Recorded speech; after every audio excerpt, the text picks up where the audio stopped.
controls, dominates, subjugates, and appropriates the ideas, raw material, finances, and cognitive consciousness of the rest. Another aspect of this dynamics is tutelage under the guise of guardianship or mentorship or protection. The dominated are taught to do certain things because it is claimed by the dominant power, it is claimed that it is to their benefit, it is for their own good. And herein there lies an aspect or an element of condescension. They are asked to adhere to rules, regulations, a system of organization, again, for their own good. Another point to include in what this domination involves is conformity. The dominant expects the subjugated to conform to their rules, to their organizational mores, their ways of life. There's also the element of hierarchy. The dominant makes sure, as far as possible, that the subjugated play secondary roles in the dynamics of the relationship. And of course, finally, there is this notion of the civilizing mission to justify the dynamics of domination and to justify exploitation. The subjugated must conform because the dominant claims it is providing the groundwork for future progress and modernity. So how does this relate to the global university ranking system, which I'm going to refer to as the GURs? GURs creates a hierarchical system, which is basically now being uncovered as misleading. For example, the use of quantifiable bibliometric analytics to benchmark excellence. The global university rankings also generates a feeling of inadequacy, a lack of self-confidence among many of the universities or educators elsewhere, a lack of confidence, a feeling of shame and humiliation when you don't meet the standards. Global university rankings or rankers, it's R-A-N-K-E-R-S, not another word which sounds familiar. I think I'm attempting a joke here. So the issue is to homogenize excellence, to normalize a narrow, more rigid goal of the universities. Okay, I'll explain later what I mean by homogenizing excellence. Basically, the transformation of the university has been facilitated by these ranking companies. And when I say transformation, I mean towards something that is less recognizable as an excellent, an institution where you go to learn something. First of all, I recently read a very good book called The Good University by Professor Emerita Raewyn Cornell. Her book basically analyzes how the university has been transformed due to the pressures put upon most universities globally from these global university ranking systems or companies. These pressures are phenomenologically similar to what Syed Hussein Alatas defined as intellectual imperialism. So let me now briefly state what I think were what Euro-American universities in the past were meant to be, or what they used to be. They were actually centers of excellence, unique centers of excellence. Academics in universities taught the classics. Research was actually secondary centuries ago. Teaching was primary. Research was then introduced around the period of the scientific revolution, and this, I would say, between the 16th to 17th century. Then later on in the 19th century, and this is coinciding with the Industrial Revolution, more research in these universities were introduced. And might I add that this coincided also with the peak of European colonial expansion. And this is colonial expansion into Asia, Africa, the Middle East, Latin America. So what have these universities now become? The trend now is to exploit staff. The trend is to produce fake or recycled research to maximize quantity over quality. I think we are very familiar with this narrative here in Malaysia, but in many other parts of the world, it is also becoming a very regular narrative. Universities demand outrageous fees, and this is very predominant in the United States, for instance. Universities also pay outrageous salaries to top university board members and also top university management, which include the VCs, the vice chancellors. However, the salaries of the lecturers remain quite subdued. Campus culture is also dominated by corporate values. It's becoming more dominated by corporate values. For example, the dress codes, clocking in, which I am very much vocally against. There is increasing political interference as well, and this is due also in part to the close links between higher education and the political economy of each of our nations. So another aspect of Syed Hussein Alatas' conceptualization of international intellectual imperialism is the colonial project. Now, how is the global university ranking system a neo-colonial project? I would say it is a neo-colonial project in the sense that rankers, they solicit research and publication data from universities. They use them, for example, to calculate the number of article citations in ranked journals produced by academics in a specific university. The rankers then sell this information. They sell them back to the customers being the universities themselves who subscribe to these ranking systems. This info then is in the form of competitive, hierarchical league tables. Okay, that's basically it. And to prepare these league tables, rankers use a web of other services. They subcontract and purchase advertising, consulting, data extraction, and analytics services. After they release these annual rankings, and they happen annually, after they release them annually, universities then organize expensive follow-up meetings and workshops to discuss these results or to mourn the fact that they have plunged 1 point lower. The most influential rankers, by the way, are mostly in the UK and the US.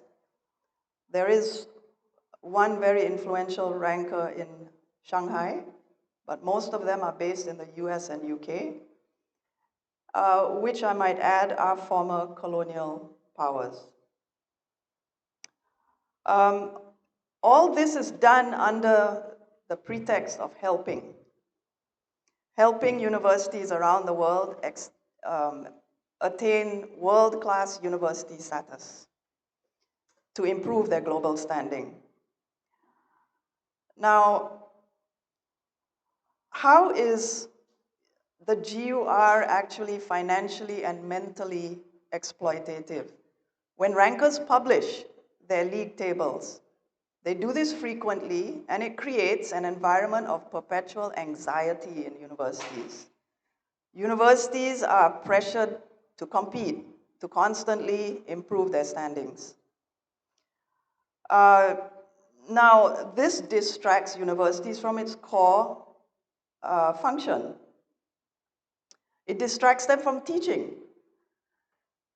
It distracts them from engaging with the community, engaging with specific research and problem-solving needs of the community, of the needs of the community. It distracts universities from creating new knowledge, from theorizing around new phenomena based on lived experience. So basically, I want to now refer to what my father referred to as the phenomena of tutelage, conformity, and the civilizing mission. He wrote that colonial powers assumed natives would ruin the country if they governed themselves. The colonials felt they must teach the natives, they must teach them the technical know-how, how to run their countries. They told the natives that they needed to be modernized, to be civilized. Follow our ways so that we will help you progress. All this so-called concern was sprinkled with the elements of condescension, as I mentioned earlier. In fact, the very assumption that natives will ruin their own country and their environment, and the fact that they need to be taught is very condescending. So what about ranking? Similarly, ranking companies have assumed that their position is one of guardianship and tutelage. They standardize criteria to assess our universities, assuming that it is the best for everyone. They do not consider diversity across different societies, across different languages, developmental challenges, and political and economic systems. Rankers assume that the majority cannot achieve excellence unless they agree with the standardized assessment system that they provide. Do I have enough time? How much time left? 10 minutes, thank you. Now I want to mention something about how the GURs have actually impacted the university work culture. It has inadvertently produced a toxic work culture in the universities. It is intellectual imperialism because the annual ranking cycle forces universities to spend less time on engaging in original knowledge production. Instead, universities, the administrators, academic staff, spend or waste a lot of time doing routine technical things, devising KPIs that fit in or conform to the criteria set by these bibliometric systems of the global university ranking companies.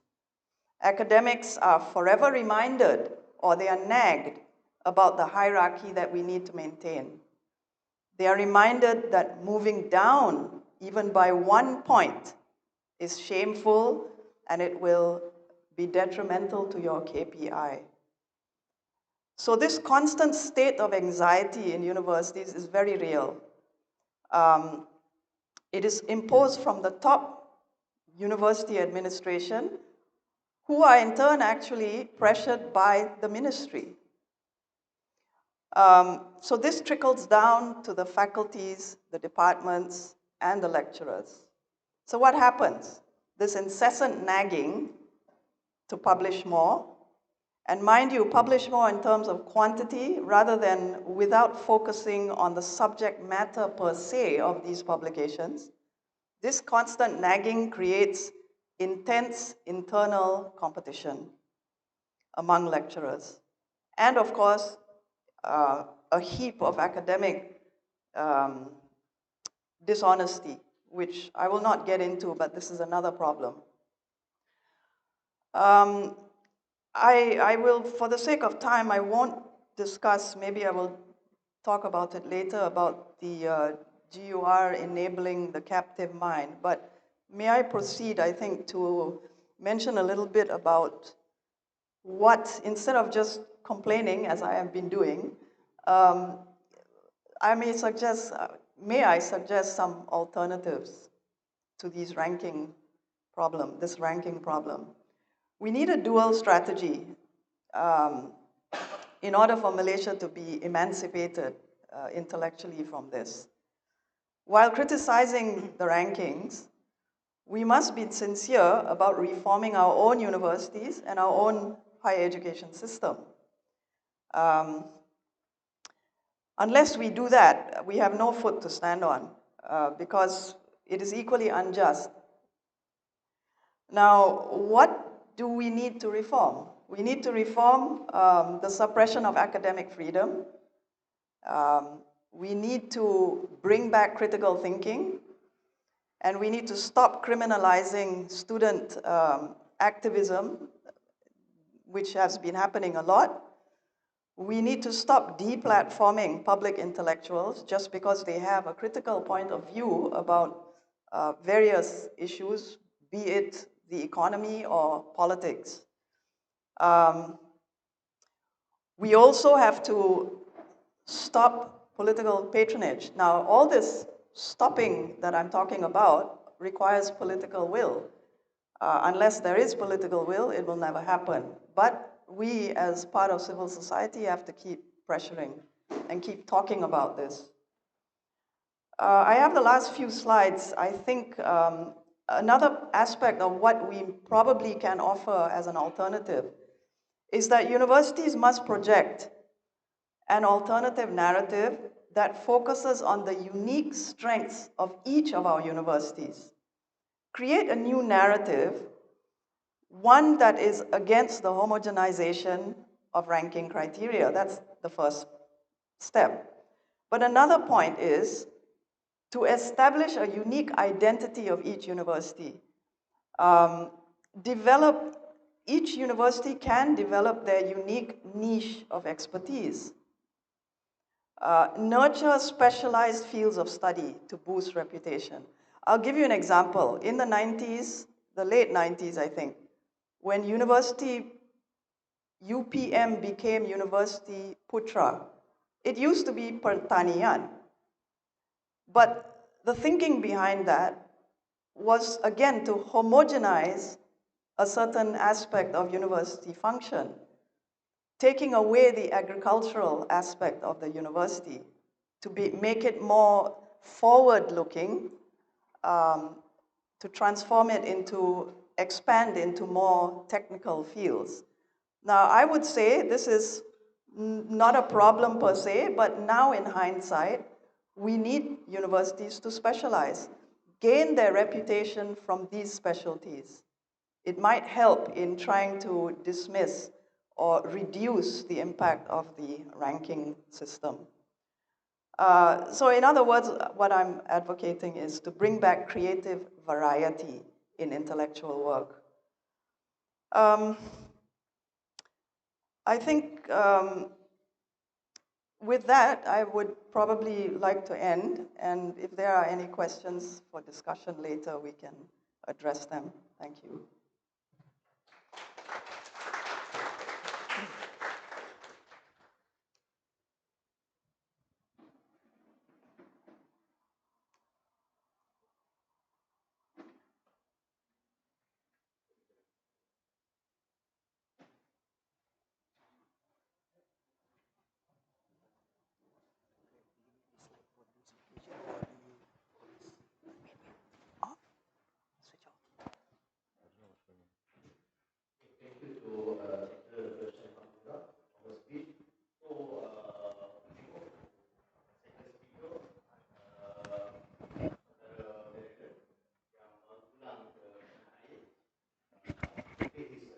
Macam mana? Sini. From London? Cambridge. Cambridge. Ya. Tak, saya dari PJ.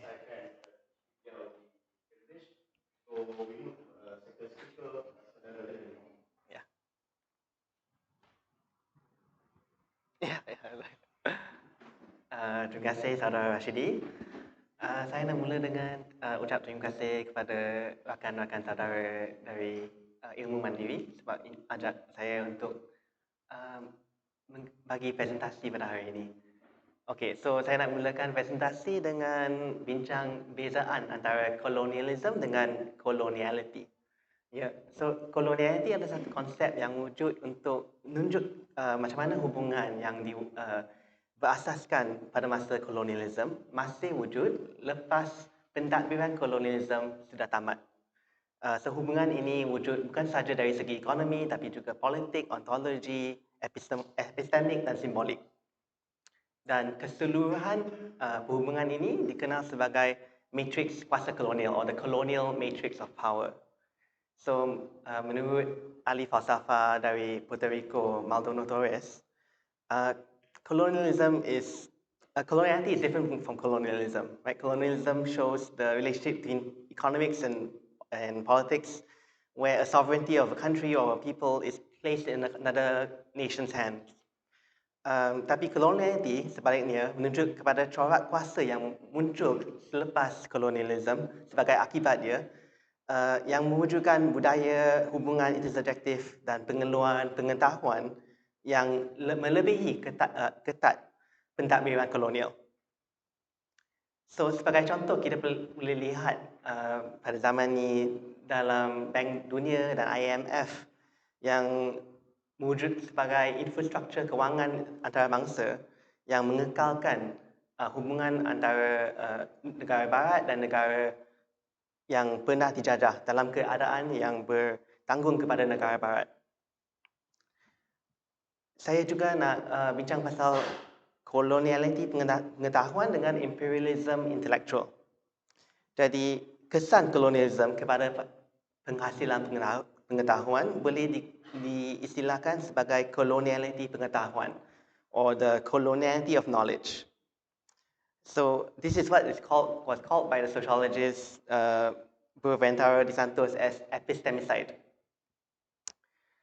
This involves like destroying amalan sosial dan kehilangan kelayakan agensi kepada kehilangan agen sosial yang beroperasi mengikut pengetahuan tersebut yang berada di tempat selatan. Jadi ini juga merendahkan nilai pengetahuan dari selatan dan tidak mengakui kewujudan orang dalam sistem pengetahuan tersebut.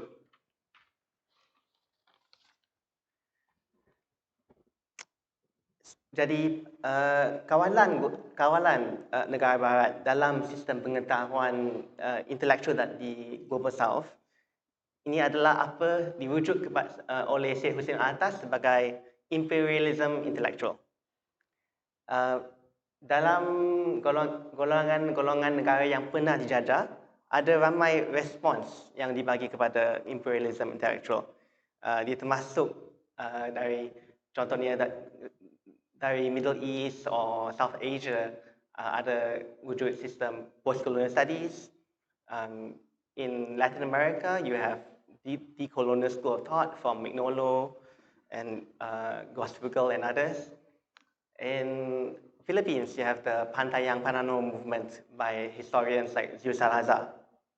And of course, in the Malay world, you have the work of Hussein Alatas. So, saya nak meneruskan dengan bincang secara mendalam terminologi captive mind yang diguna dalam buku yang baru terbit ini, atau boleh sebut sebagai minda tertawan. Jadi, ekonomi politik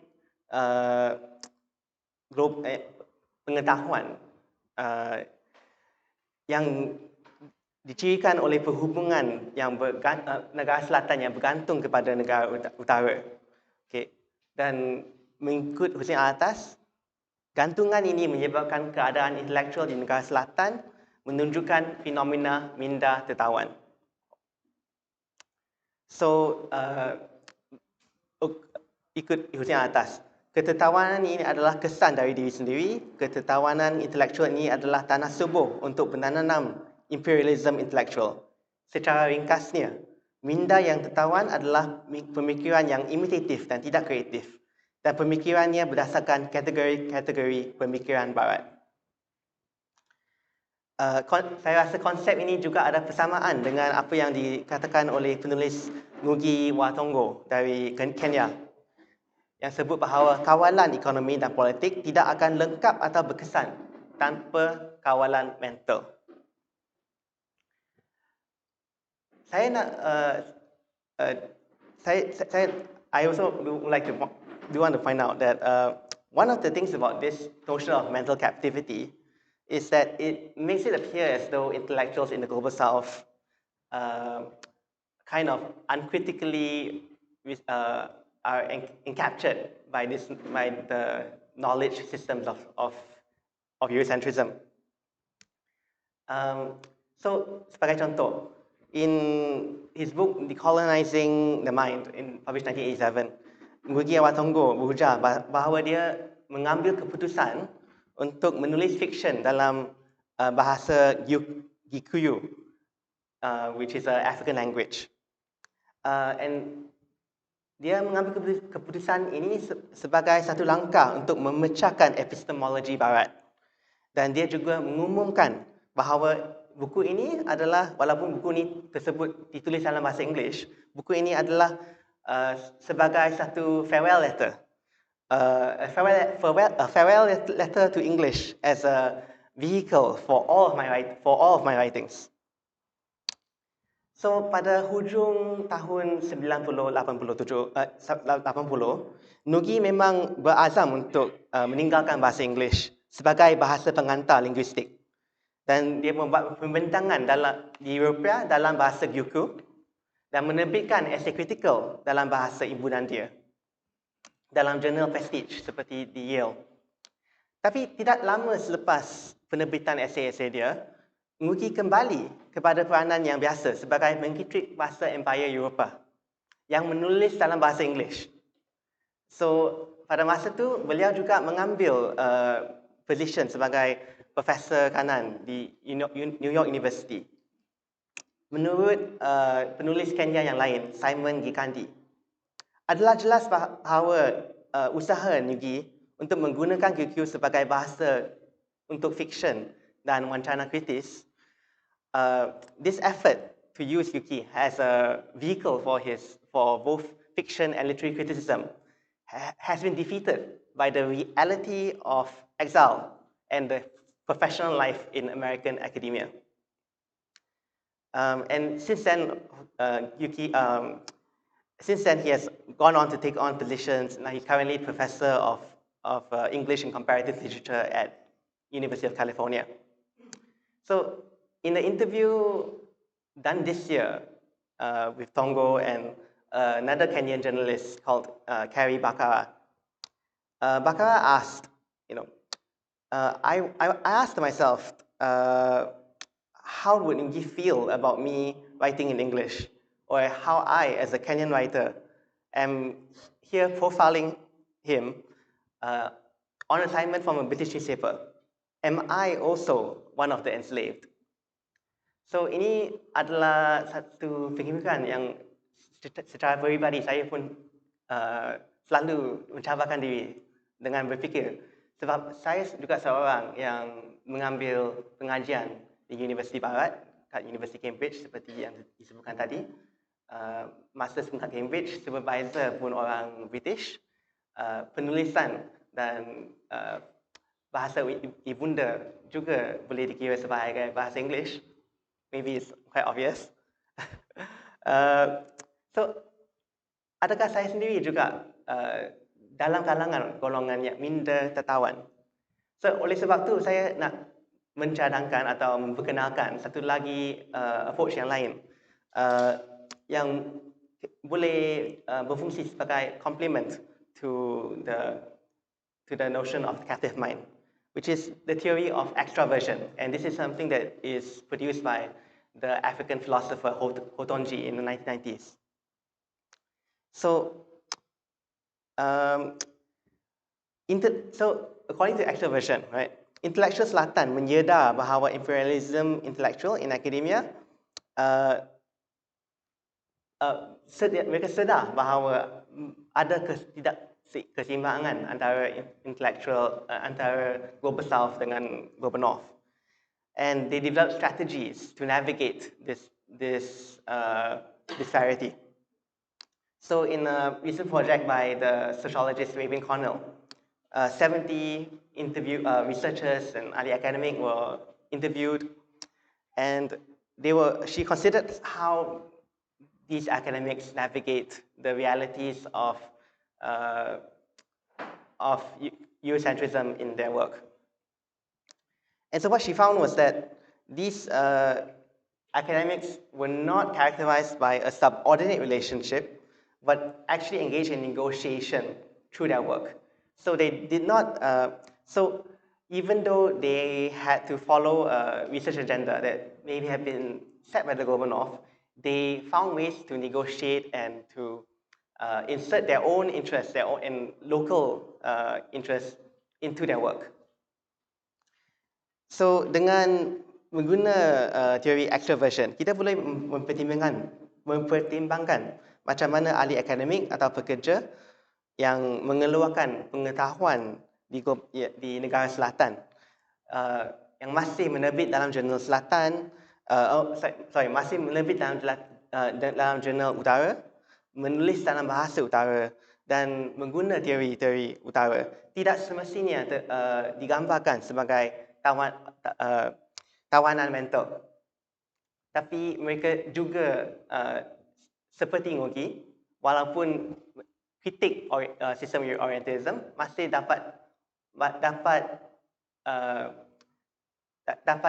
negotiate and to put their own research agenda within academia. So, secara kesimpulan, in today's system of academia in Southeast Asia, in Malaysia, I think we're still mainly oriented to the ideas and theories and concepts by European men, especially in the field of sociology. And in a lot of ways, academia in Southeast Asia lacks some of the innovation and the original theorizing that has emerged in some other parts of the global south, like Latin America and South Asia. Pada masa yang sama, kita perlu membina atas kerja asas yang sudah dibuat oleh tokoh seperti Hussein Alatas dan mendalamkan fahaman tentang bagaimana imperialism intelektual fungsi pada hari ini. Hubungan ini selalunya lebih baik digambarkan bukan hanya sebagai subordinasi yang nyata, tapi sebagai satu rundingan kolektif yang mencirikan tindak balas oleh pekerja intelektual di peringkat selatan. Saya juga nak menekankan bahawa juga ada even like elite Malays, right, or elite Malaysian Malay ideology. It is often said that, for example, colonial racial ideology is something that is perpetuated from the past to today. For example, kategori racial, India, Malay, China, yang ini yang diasaskan oleh sistem pentadbiran British. Tetapi pada zaman ni, golongan elit tidak saja meniru sistem racial categorization ni secara buta-buta. But they actually combine colonial racial knowledge with localized views on biology and culture for their own political agenda. And this involves some level of creativity and originality as well, right? So we have to think about how intellectual imperialism functions today and build on the work done by Hussein Alatas to try to navigate in our own circumstances how to understand intellectual imperialism. So that's my presentation. Thank you very much.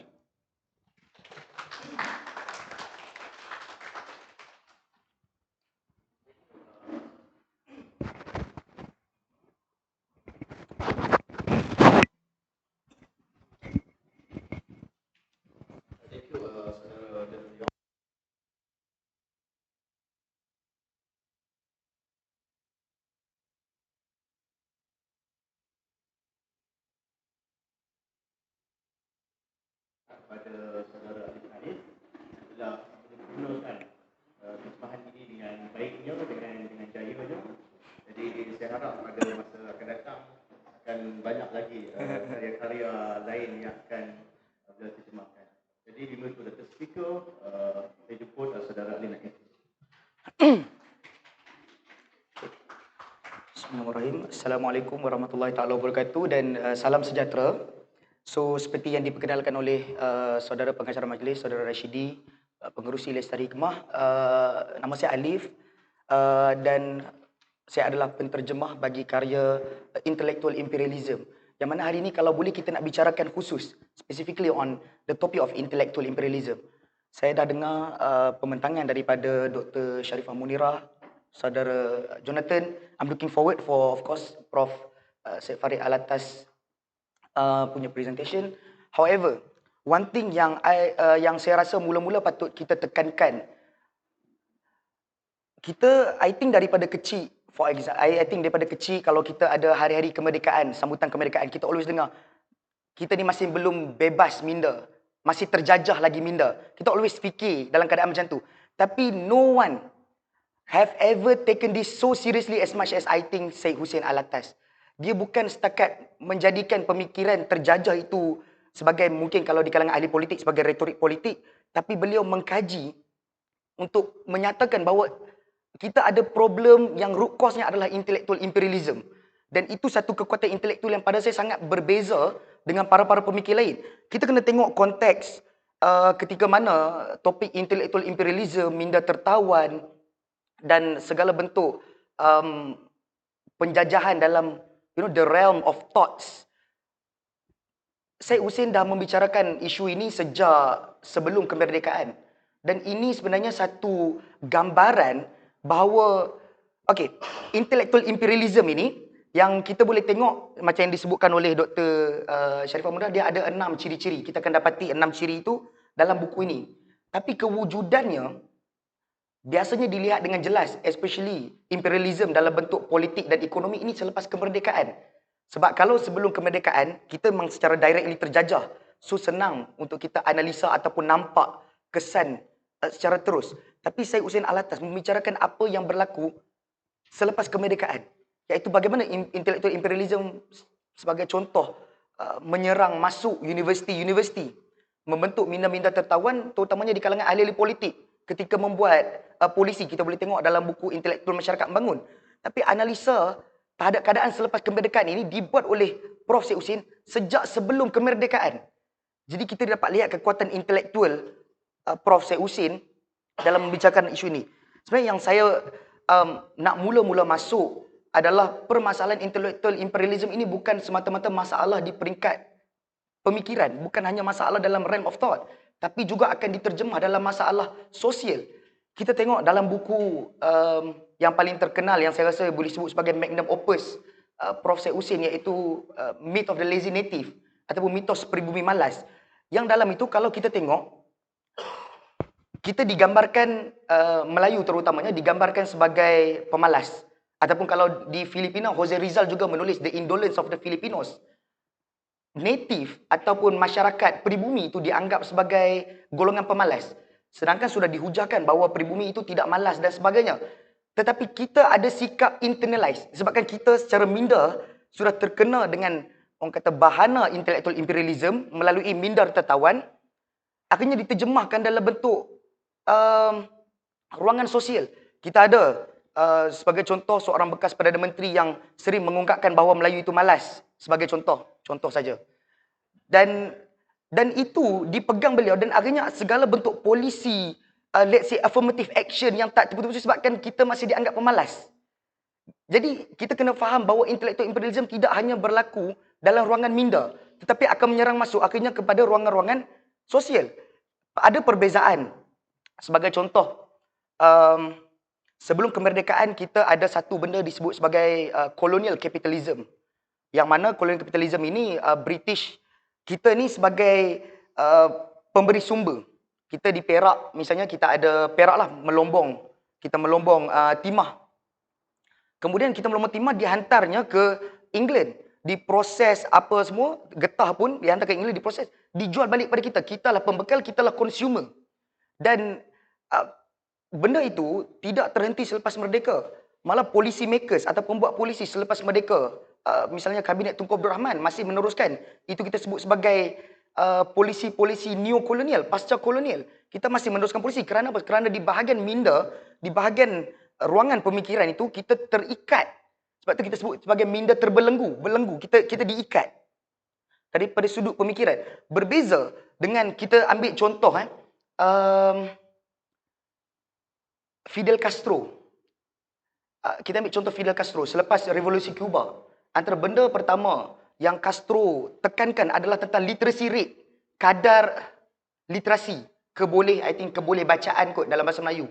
Kadar keboleh bacaan. Yang mana selepas kemerdekaan, literacy rate di Cuba meningkat secara mendadak. Ini adalah satu step pertama dalam memutuskan hubungan intellectual imperialism. Bila mana kita tidak hanya disuap. Sebab one thing about intellectual imperialism, bukanlah bila mana kita baca bahan bacaan barat contohnya. Itu bukan gambaran penuh intellectual imperialism. Tapi bila mana kita membaca sesuatu, kita mencedok tanpa menapis segala ilmu yang kita dapat. Apa yang kita dapat, kita ambil dan just implementkan semata-mata. Tanpa ada satu penapisan kritis. Jadi itu permasalahan. Jadi kita tengok di Cuba seperti sebagai contoh tadi. Literacy rate dipertingkatkan dengan harapan untuk memutuskan hubungan daripada intellectual imperialism. Dan ini yang antara menariknya saya baca juga, kebetulan sekarang saya tengah baca satu buku oleh Reggie Debray, orang yang sama-sama menentang ataupun orang yang sama-sama dengan Fidel Castro dalam revolusi Cuba dan kemudiannya bersama dengan Guevara dalam revolusi Bolivia. Yang mana Debray merupakan seorang profesor dalam pemikiran. Dia menulis satu buku Revolusi dalam Revolusi, Revolution in the Revolution, yang mana Debray menyatakan bahawa antara keuntungan, antara benda yang menjadikan revolusi Cuba ini berbeza dengan revolusi-revolusi lain yang kononnya ketika itu tidak dapat ditiru. Walaupun kita tengok negara-negara Latin America ada juga revolusi lain, tapi tidak dapat ditiru formulanya kerana berbeza antara orang ataupun penggerak guerrilla warfare ataupun rebellion ataupun freedom fighters di negara Latin America lain. Mereka tidak berfikir secara kreatif dan mandiri seperti mana Castro gerakkan sewaktu revolusi Cuba. Ini Debray sendiri menyatakan dia juga ialah bersama-sama dengan Castro ketika itu. Jadi peri pentingnya intellectual imperialism ini dalam emansipasi bukan setakat pemikiran tapi juga negara. Bayangkan kalau kita masih terlekat dengan pemikiran pasca kolonial ketika itu, kita masih ada sikap kebergantungan, dependensi secara politik dan ekonomi kepada negara pusat. Kita ini negara pinggiran, Global South. Negara-negara yang terjajah ini kita boleh namakan sebagai negara pinggiran. Prof juga ada menyebut dalam bukunya, Prof Syed Farid menyebut dalam Alternative Discourse, wacana alternatif untuk sains sosial. Yang mana kita ini negara pinggiran, mereka itu negara pusat. Dan itu tidak terhad hanya kepada sistem politik dan ekonomi. Saya tak pasti betapa besar kita melihat betapa kita bergantung kepada golongan-golongan ataupun negara-negara pusat ini. Kalau kata Syed Hussein sangat suka membuat perbandingan antara dalam satah realiti iaitu politik dan ekonomi dengan satah pemikiran iaitu intelektual. Kita tengok perbandingan seperti ini sebagai contoh. Ada juga dalam buku yang diterbitkan pada hari ini, kita ambil sebagai contoh pengeluaran sumber. Macam saya cakap tadi, sumber itu datangnya daripada kita. Prosesnya dibuat di negara-negara pusat ataupun central country, central state. Kemudian dipasarkan balik kepada kita. Seorang pemikir, kita katakan ada seorang antropologis datang nak buat kajian tentang masyarakat Melayu ataupun masyarakat Malaysia secara umum. Ambil bahan-bahan ataupun sumber-sumber itu daripada orang Malaysia. Malah diberi sendiri juga oleh orang Malaysia sendiri memberi sumber-sumber kepada para antropologis atau pemikir-pemikir daripada negara pusat. Dibawa balik ke negara pusat, diproses, dijual balik kepada kita. Seolah-olah kita ini tidak mampu untuk membuat hasil karya tentang masyarakat kita sendiri. Sampaikan kita terpaksa memerlukan khidmat seorang daripada negara lain untuk bercakap tentang negara kita. Sebab tu Syed Hussein menyatakan agak pelik, agak janggal kalau kita bandingkan, tak ada lagi lah pemikir Jepun, ini dicatatkan sini, tidak ada lagi lah pemikir Jepun yang pergi ke Amerika, mengambil sumber daripada orang-orang Amerika, menulis tentang Amerika di Jepun, jual balik ke Amerika. Kadang-kadang kita rasa itu tidak ada credibility sebab kita rasa apa yang orang Jepun tahu tentang negara kita, sebagai contoh. Tapi kita, negara pinggiran, kita membiarkan negara pusat buat begitu pada kita. Kita membiarkan negara pusat menjadikan kita sebagai consumer tentang cara hidup kita sendiri. Dan akhirnya ini mewujudkan satu yang kita sebut sebagai pemasungan ataupun internalization. Kita internalize. Contohnya tentang peribumi malas. Yang menyatakan peribumi malas apa semua ini adalah pada catatan Barat yang tidak faham tentang cara hidup kita sebagai masyarakat di Malaysia. Kita tidak hidup berpaksikan ketika itu, sebelum kemerdekaan, kita tidak hidup berpaksikan kapitalisme. Pada mereka, kapitalisme itu dikaitkan dengan produktiviti dan kerajinan. Kita ini self-sustain ekonomi, bercucuk tanam dan sebagainya. Jadi bila kita tak dikaitkan dengan kapitalisme, maka kita dianggap sebagai pemalas, tidak produktif. Sedangkan itu bukan gambaran kita bercucuk tanam daripada awal pagi selepas subuh. Kalau masyarakat dulu, daripada selepas subuh kita dah bercucuk tanam. Kita bangun lagi awal. Adakah itu bukan menjadi bukti bahawa kita ini sebenarnya tidaklah pemalas? Tapi sebab kita sendiri internalize, masyarakat sendiri kita percaya, masyarakat kita sendiri mempercayai bahawa kita ini pemalas. Ya akhirnya sampai ke tahap seorang pemimpin tertinggi negara juga boleh memikirkan bahawa kita ini malas. Jadi itu satu bentuk internalization yang agak problematik. Saya nak ambil contoh pemikir-pemikir Global South yang mengambil idea Barat tapi tidak mencedok secara membabi buta. Frantz Fanon misalnya sekarang ini dengan keadaan Gaza sebagai contoh, banyak karya-karya Fanon yang saya tengok di social media mula terangkat. Sebab kita bicara tentang decolonization. Tapi apa yang Fanon bicarakan itu lebih daripada sekadar decolonization atau penyahjajahan di peringkat politik. Fanon sebagai seorang pemikir Marxis di Algeria, menentang penjajahan Perancis di Algeria, mengambil orang kata satu framework Marx. Marx bukan orang Global South. Marx orang Trier, Prussia ketika itu. Kemudian menetap di England. Maksudnya pernah juga orang kata apa, bergerak di France. Kehidupan Marx itu berpusatnya di Barat. Tapi Fanon mengambil idea Marx dan dapat mengaplikasikannya di Algeria ketika itu untuk decolonization of knowledge dalam bentuk yang original. Dia tidak mengambil bulat-bulat apa yang Marx cakap. Walaupun Marx sendiri, orang kata dia adalah profesor pada ataupun pemikir yang berlandaskan pemikiran Marx. Tapi dia tak ambil bulat-bulat. Sama juga I would say, mungkin Prof dan Doktor boleh menjelaskan lebih lanjut.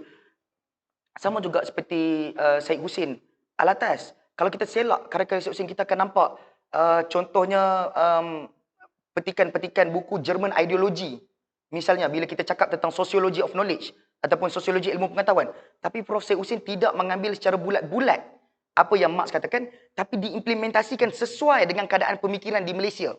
Jadi itu yang sebenarnya framework yang Syed Hussein ingin sampaikan kepada kita, bahawa jangan ambil bulat-bulat. Ini masalah imitasi, the problem of imitation ataupun peniruan. And this is not, I think, a small problem. Malah kita tengok Fanon dalam bukunya Black Skin, White Mask ataupun The Wretched of the Earth, yang mana kita tengok Fanon menggunakan framework Marx ini sesuai dengan keadaan Algeria yang terjajah ketika itu. Malah karyanya ini disambut sehingga ke Perancis.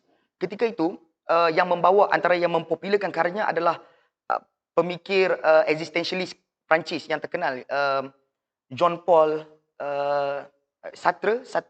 Ya.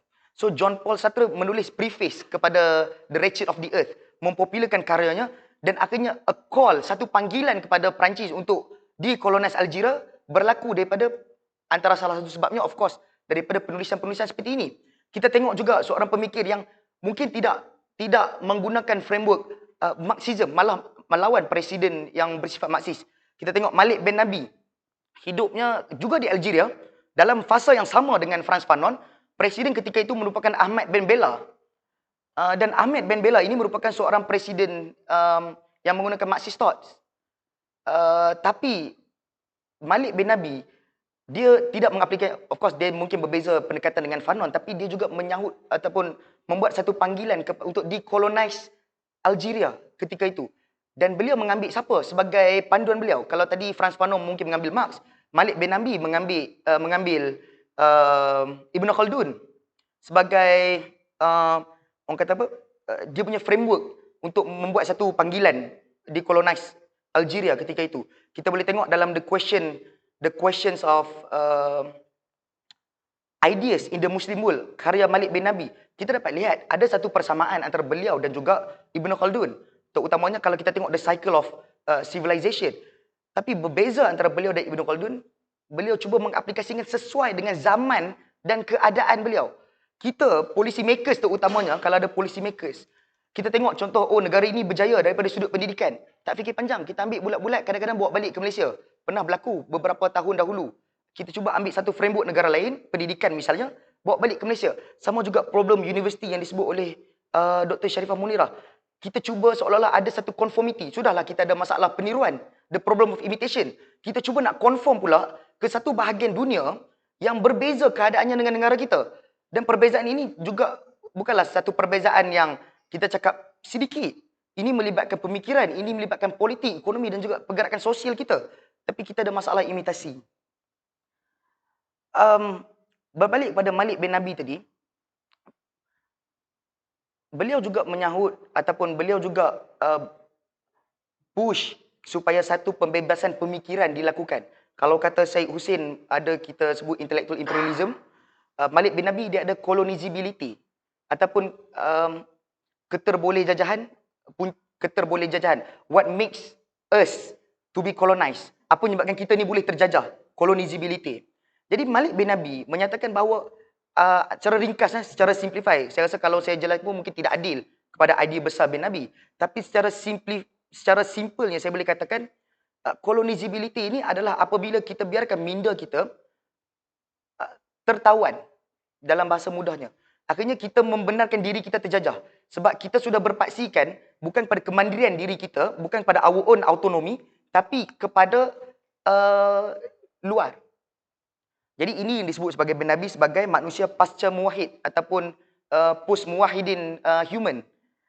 Dan berbalik kepada intelektual imperialism, ada satu persamaan lagi antara intelektual imperialism ini dengan dunia political economy, terutamanya seperti yang disebut oleh saudara Jonathan just now, iaitu production of knowledge, tentang penghasilan ilmu. Marx dia bercakap tentang Marx ada ni. Marx bercakap tentang production of material, mode of production untuk material, ragam pengeluaran material. Yang mana kalau kita tengok dalam capitalism itu mewujudkan kelas. Kalau secara global scale, this mode of production, terutamanya sekarang dalam keadaan I would say sekarang kita sebut apa? New dunia yang new imperial, mungkin pasca imperial, tapi masih ada saki-baki kebergantungan dalam bentuk yang lain. Iaitu apa? Kita sekarang mungkin sudah tidak terjajah secara jelas oleh negara barat, tapi kita terjajah daripada sudut politik dan ekonomi. Malaysia merupakan negara pengeluar semiconductor. Tapi kita sendiri tidaklah memakai semiconductor sebanyak mana negara-negara pembuat devices, peranti. Kita tidaklah menggunakan semiconductor. Our semiconductor yang dikeluarkan oleh kita sebanyak mana kita bergantung kepada negara lain untuk beli our semiconductor. Wujud kebergantungan. Kalau kata, contoh, kita kena sanction ataupun orang tak beli our semiconductor, maka kita mungkin mempunyai masalah sebab wujud kebergantungan yang kuat. Same goes to bahagian ataupun dunia intelektual imperialism. Kita bergantung banyak kepada validation negara barat terhadap karya-karya kita. Sedangkan tak perlu, I think. Kita ada our own pemikir untuk saling-saling, apa bahasa akademiknya, untuk cross-check, peer review, I think. Untuk saling-saling, bahasa Melayu apa peer review? Saya tak ingat. Tapi untuk saling-saling peer review, kita ada pemikir kita yang tahu lebih dalam tentang kita. Tapi kita masih mengharapkan validation daripada golongan luar ataupun orang-orang luar. Dan yang ini yang sejujurnya saya cakap, saya juga ada menulis dalam kata pengantar penterjemah. Sewaktu saya baru grad sebenarnya, last Februari. Ketika saya first year student, saya cuba nak ambil kelas political philosophy. Kebetulan, my junior from UIA. 2 orang, 3 orang. Saya ambil kelas political philosophy. Dan saya juga pernah berbincang dengan Prof tentang silibus political philosophy ataupun silibus sosiologi di UIA. Banyak berbicara tentang pemikir-pemikir barat. Ada diselitkan pemikir-pemikir Islam, UIA. Tapi mungkin on a certain level itu hanya bersifat tokenism yang mana sangat merugikan. Kita sembang banyak tentang Plato, Auguste Comte, kita banyak sembang tentang Marx, aku pun banyak sembang tentang Marx. Tapi ada pemikir Islam dalam itu atau pemikir Nusantara, actually pemikir Islam Nusantara tak dimasukkan. It is a waste actually. Kita dalam tu ada Al-Farabi dalam silibus, kita ada Al-Mawardi dalam silibus, Ibn Khaldun dalam silibus, tapi tidak lebih hanya sekadar tokenism. Dan pada saya itu sangat merugikan kita sebagai mahasiswa universiti. Sebab itu tempat pertama kita cuba nak memahami dunia pemikiran. Tapi kita dah disajikan dengan satu bentuk silibus yang Eurocentric. Kalau ada bahagian-bahagian Islamnya, itu bersifat tokenism. Dan for me, quite unfair for the students themselves. Sebab macam mana kita nak bentuk satu pemikiran yang bersifat dialektikal. Kita dapat berbahas dengan diri sendiri kalau kita disajikan dengan satu bahagian saja. Tapi itu problem-problem mungkin juga dalam universiti. Kita ada academic dependency. Itu kita kalau nak baca lebih lanjut, alternative discourse oleh Syed Farid banyak menyentuh tentang academic dependency. Juga I think penulisan-penulisan Dr. Sharifah saya selalu tengok kat Facebook juga ada banyak menyentuh tentang dependency dalam universiti. Ini berlaku sejak tahun pertama.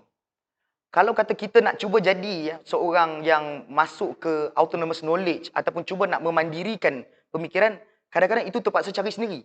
Contohnya terpaksa cari program macam ni yang membicarakan tentang satu alternatif kepada pemikiran Eurocentric ini. I was tak adalah secara proudnya, tapi yalah, waktu saya study I was like that. Saya terbelenggu dengan Eurocentrism. Malah terpaksa mencari alternative discourse, buku-buku Syed Hussein Alatas banyak membantu, especially dalam so-called membebaskan minda ataupun emansipasi minda. Tapi ini tidak hanya terhad, ini mungkin saya nak masuk satu rem yang lain. Ini tidak hanya terhad kepada barat ataupun global north tadi, kepada global south. Kita sebut imperialism ini tadi, antara ciri-cirinya adalah kumpulan dominasi ke kumpulan yang subjugated, kumpulan yang tertunduk. Apa lagi contoh dominasi dan tertunduk yang kita boleh fikir? Lelaki dan wanita, misalnya. Pernah tak kita terfikir tentang dominasi pemikir lelaki terhadap pemikir wanita? Kalau dalam silibus, kita tengok, banyak nama yang disebut itu orang barat. Tapi bukan setakat orang barat. Lelaki barat. Tak ada ke at least pemikir wanita barat ketika itu? Apatah lagi pemikir wanita di Nusantara. Jadi ini Permasalahan ini dibicarakan dalam boleh tengok sociological theory beyond the canon oleh Prof dan juga Vinita Sinha. Kalau kita tengok betapa kurangnya nama pemikir wanita, itu satu bentuk intellectual imperialism. Macam saya kata tadi, kita internalize intellectual imperialism. Sebab tu kita sebab tu kita selalu fikir yang pemikir di rantau ini tak dapat nak berfikir secara as systematic as pemikir di negara pusat, negara barat. Jose Rizal takkan nak banding dengan Auguste Comte sebagai contoh. Sedangkan pemikirannya sudahlah berbeza di rantau yang berbeza. Tapi kita membandingkan seolah-olah hanya lelaki barat saja yang boleh berfikir secara sistematik. Lelaki ataupun wanita yang di luar barat ataupun kita sebut pemikir-pemikir terpinggir ini tidak dapat berfikir secara sistematik. Sebab tu bila kita internalize, for example, hanya lelaki saja boleh berfikir secara sistematik, of course melalui silibus-silibus kita tertanya-tanya tak, di manakah pemikir-pemikir wanita? Sebenarnya, surat itu ada. Saya bagi contoh paling mudah. John Stuart Mill, seorang politician dan juga filosofer di England pada kurun ke-19, if I'm not mistaken, 18 lebih atau 17 lebih. Beliau menulis buku on liberty. Beliau menulis buku on liberty tidak berseorangan. Malah on liberty, kalau kita baca preface Penguin Klasik, on liberty ditulis bersama isterinya, Harriet Taylor Mill. Tapi di bahagian buku, hanya nama John Stuart Mill sahaja tercatat. John Stuart Mill sebenarnya, it is not his request, bukan permintaan John Stuart Mill untuk hanya meletakkan nama beliau. Malah secara jelas catatan sejarah, boleh tengok juga dalam the preface of On Liberty, tahun 1895 if I'm not mistaken, John Stuart Mill, lepas isteri dia meninggal lebih awal, Harriet Taylor Mill meninggal lebih awal, beliau tak nak langsung update buku On Liberty. Sekalipun bahagian-bahagian typo, kerana pada dia buku itu ditulis bersama dengan isteri dia. Jadi isteri dia tak ada. It is not only his right untuk ubah buku On Liberty. Jadi kita ada pemikir seperti Harriet Taylor Mill, tapi di mana dalam catatan sejarah? Di mana dalam silibus kita? Harriet Taylor Mill tidak dimasukkan. Auguste Comte dipopularkan di negara barat, di negara I would say English speaking country, disebabkan oleh terjemahan oleh Harriet Martineau. Betul Martineau sebutan dia. Martineau. Oleh Harriet Martineau, seorang wanita yang membawa idea kom balik ke English speaking country. Kalau tak ada Harriet Martineau sebagai contoh, I don't think kita akan belajar tentang positivism pada hari ini. Jadi kita dah terbelenggu bukan hanya kepada Eurocentrism, tapi juga masalah bahawa pemikir lelaki saja boleh memikir secara sistematik. Dan ini kita sebut sebagai androcentrism. Andro is lelaki, centrism is centric lah, bertumpu pada lelaki. Jadi kita kena tengok intellectual imperialism ini lebih luas daripada hanya sekadar timur dan barat. Dia masuk ke, boleh jadi antara golongan elit, pemerintah elit dengan golongan marhen. Contohnya juga ada perbezaan. Yang mana mungkin kita internalize, kita sendiri secara tak sedar sudah internalize value golongan elit berbanding dengan our own golongan marhen. Sebagai contoh. Jadi pada saya, Intelektual Imperialisme, buku ini tak silap saya ditulis pada tahun 2000. Tahun 2000. Dia ada beberapa siri lagi buku ini, ataupun artikel ini, yang ditulis, if I'm not mistaken, selepasnya itu tahun 2002. Kemudian pada tahun 2000, saya tengok, tapi selepas karya ini ada tulis lagi 2 tentang topik yang sebegini. Jadi boleh kita semak. Syed Hussein Alatas merupakan seorang pemikir yang bukan sahaja mandiri terhadap pemikirannya, tapi memberi kita satu framework untuk kita juga memandirikan diri kita.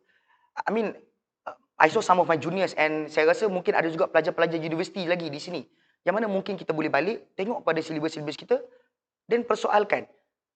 Ini sajakah orang yang mampu berfikir secara sistematik? Dan itu pada saya merugikan the whole intellectual realm di Malaysia. Saya mungkin akhiri di sini, mungkin kita boleh discuss lebih lanjut tentang topik ini. Saya ucapkan terima kasih kepada pihak Lestari Hikmah kerana memberi ruang untuk saya terbitkan buku ini dan insyaAllah boleh dapatkanlah di selepas event ini insyaAllah. Sekian, terima kasih. Terima kasih kepada saudara adik Kahir yang menunjukkan dokong kuat kepada idea Marxism. Tahun lepas, Library Selangor ada menganjurkan seminar berkaitan sosial atas dan saudara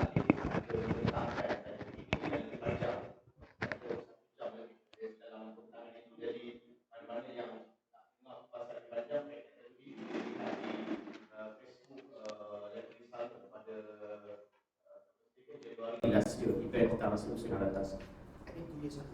2 years ago, 2021. Okay, baik. Okay, we move the last speaker, the last hero from Separi Alatas.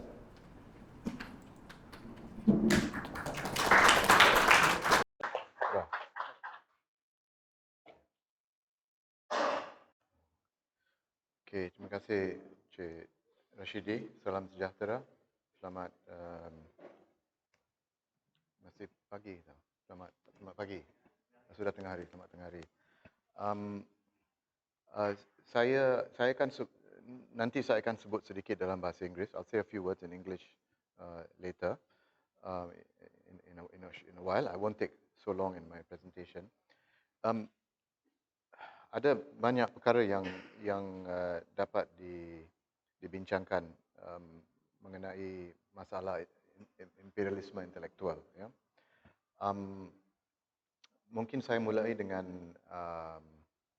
mengatakan bahawa Syed Hussein Alatas dari awal telah mengatakan bahawa kita di dunia ketiga, di luar barat, harus memikir mengenai membebaskan diri kita daripada penguasaan barat dalam dunia pemikiran kita. Dan dia telah dia cadangkan bahawa kita seharusnya mendirikan ilmu mandiri, ya, atau dalam bahasa Inggeris autonomous knowledge atau autonomous social science. Mandiri, dan yang dimaksudkan dengan mandiri adalah kemandirian atau kebebasan daripada segala orientasi yang berkuasa. Bukan sahaja orientasi yang berasal dari barat. Ya. Untuk orientasi dari barat seperti orientalisme atau eurocentrisme, itu memang menguasai kita dalam proses kita menghasilkan ilmu. Itu memang merupakan masalah. Tetapi ada masalah lain, ada orientasi hegemonik, orientasi berkuasa yang lain, yang tidak berasal dari barat. Seperti tradisionalisme, sektarianisme, atau androcentrisme. Itu bias lelaki, ya. Jadi ada banyak orientasi yang berkuasa yang tidak semestinya berasal dari barat. Jadi tujuan kita adalah untuk menjadi bebas daripada segala macam orientasi. Tapi tajuk atau tema imperialisme intelektual ini merujuk kepada kekuasaan dalam penghasilan ilmu yang berasal dari barat. Ya, okey. Dan intinya, yang itu telah disebut tadi oleh ketiga pembentang tadi, intinya masalah itu adalah peniruan. Peniruan dalam proses penghasilan ilmu. Saya ingin memberi beberapa contoh nanti. Dan masalah ini adalah masalah struktural dan masalah psikologi. Kalau kita merujuk kepada sepanjang yang menyangkut masalah atau proses penghasilan ilmu, ya, ada masalah struktural dan masalah psikologi. Masalah strukturalnya adalah masalah imperialisme intelektual. Dan dalam struktur itu kita bekerja sebagai penulis, sebagai peneliti, sebagai pengajar, kita wujud dalam struktur itu. Tapi dalam struktur itu kita mempunyai satu psikologi yang tertentu, iaitu psikologi tertawan atau minda tertawan. Jadi minda tertawan itu merujuk kepada dimensi psikologinya. Dimensi psikologinya peneliti, pendidik, penulis, pengajar yang hidup dan bekerja dalam struktur imperialisme intelektual. Dan seperti yang dikatakan tadi, imperialisme intelektual itu terdiri daripada beberapa ciri. ya. Contohnya pengeksploitasian, uh, pembimbingan, pematuhan dan sebagainya, ya. Um, ini merupakan struktur, ya. Jadi contohnya kalau kita um, um, kita kita kita kita semua tahu, kebanyakan kita tahu pada umumnya, ya, bahawa orang barat, peneliti barat yang mengkhususkan katakan dalam pengajian Melayu, pengajian Malaysia, pengajian Indonesia, mereka datang dari barat, dari Perancis, dari Belanda, dari Amerika, dari Inggris, datang ke sini, um, um, jumpa dengan kita, dapat data, informasi daripada kita, dapat maklumat daripada kita, dan mereka pulang ke negeri mereka dan merumuskan apa yang mereka dapat daripada kita, dijadikan satu buku, dan buku itu terdiri daripada bukan hanya daripada data, tapi daripada teori-teori yang mereka merumuskan daripada data yang mereka dapat daripada kita.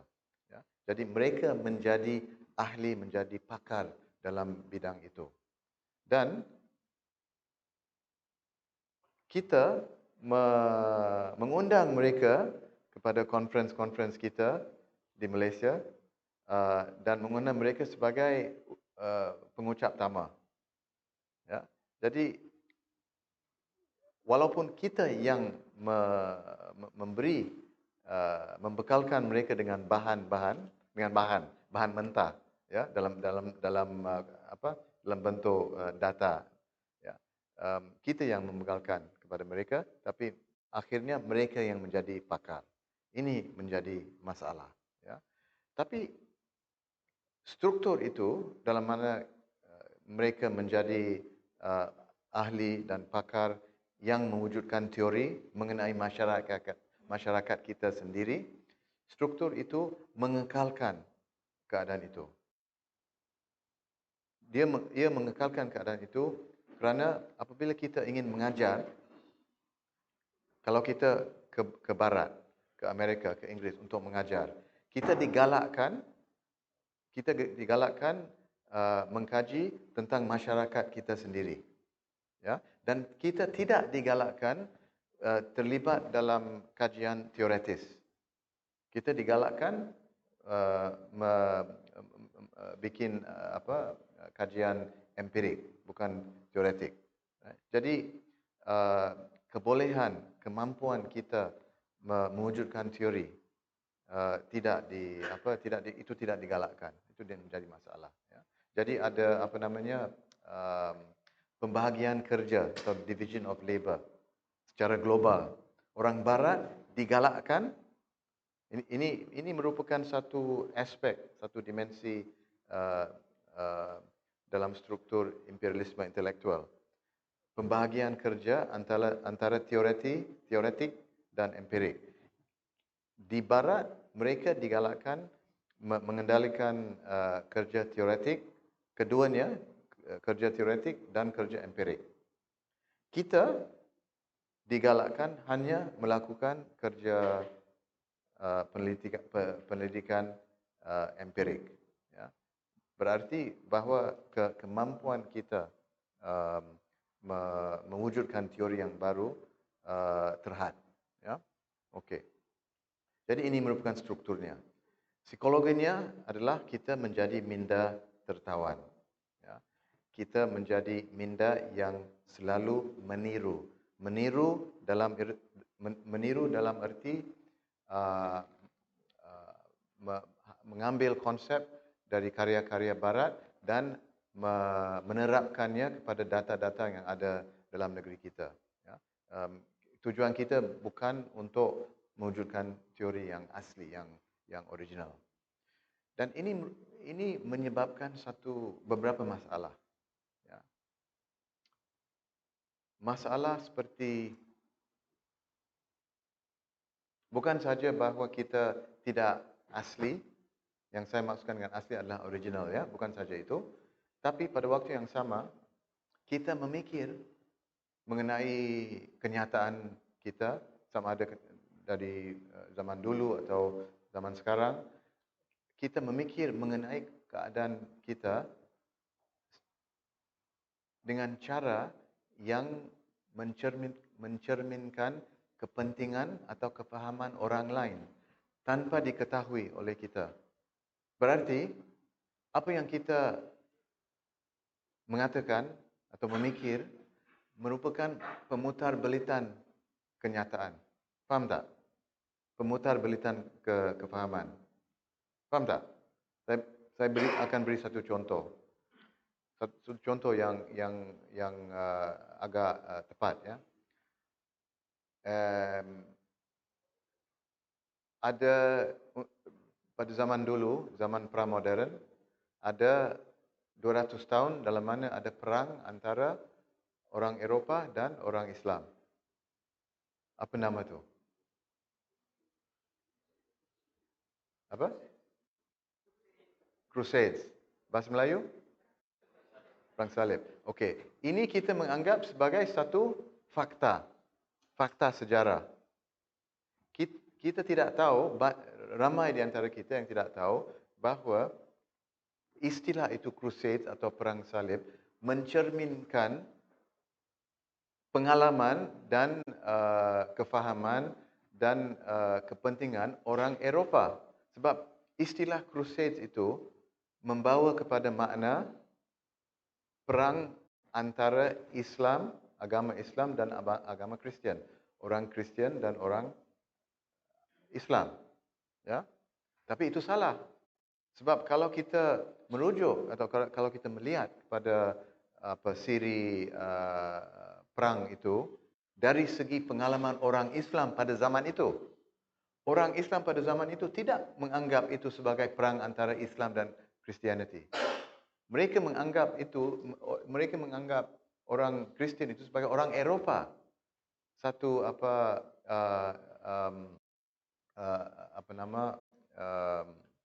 perang antara orang Eropah yang ingin menaklukkan Palestin, Jerusalem daripada orang Arab yang terdiri daripada orang Kristian juga, orang Arab di Palestin zaman itu, ya.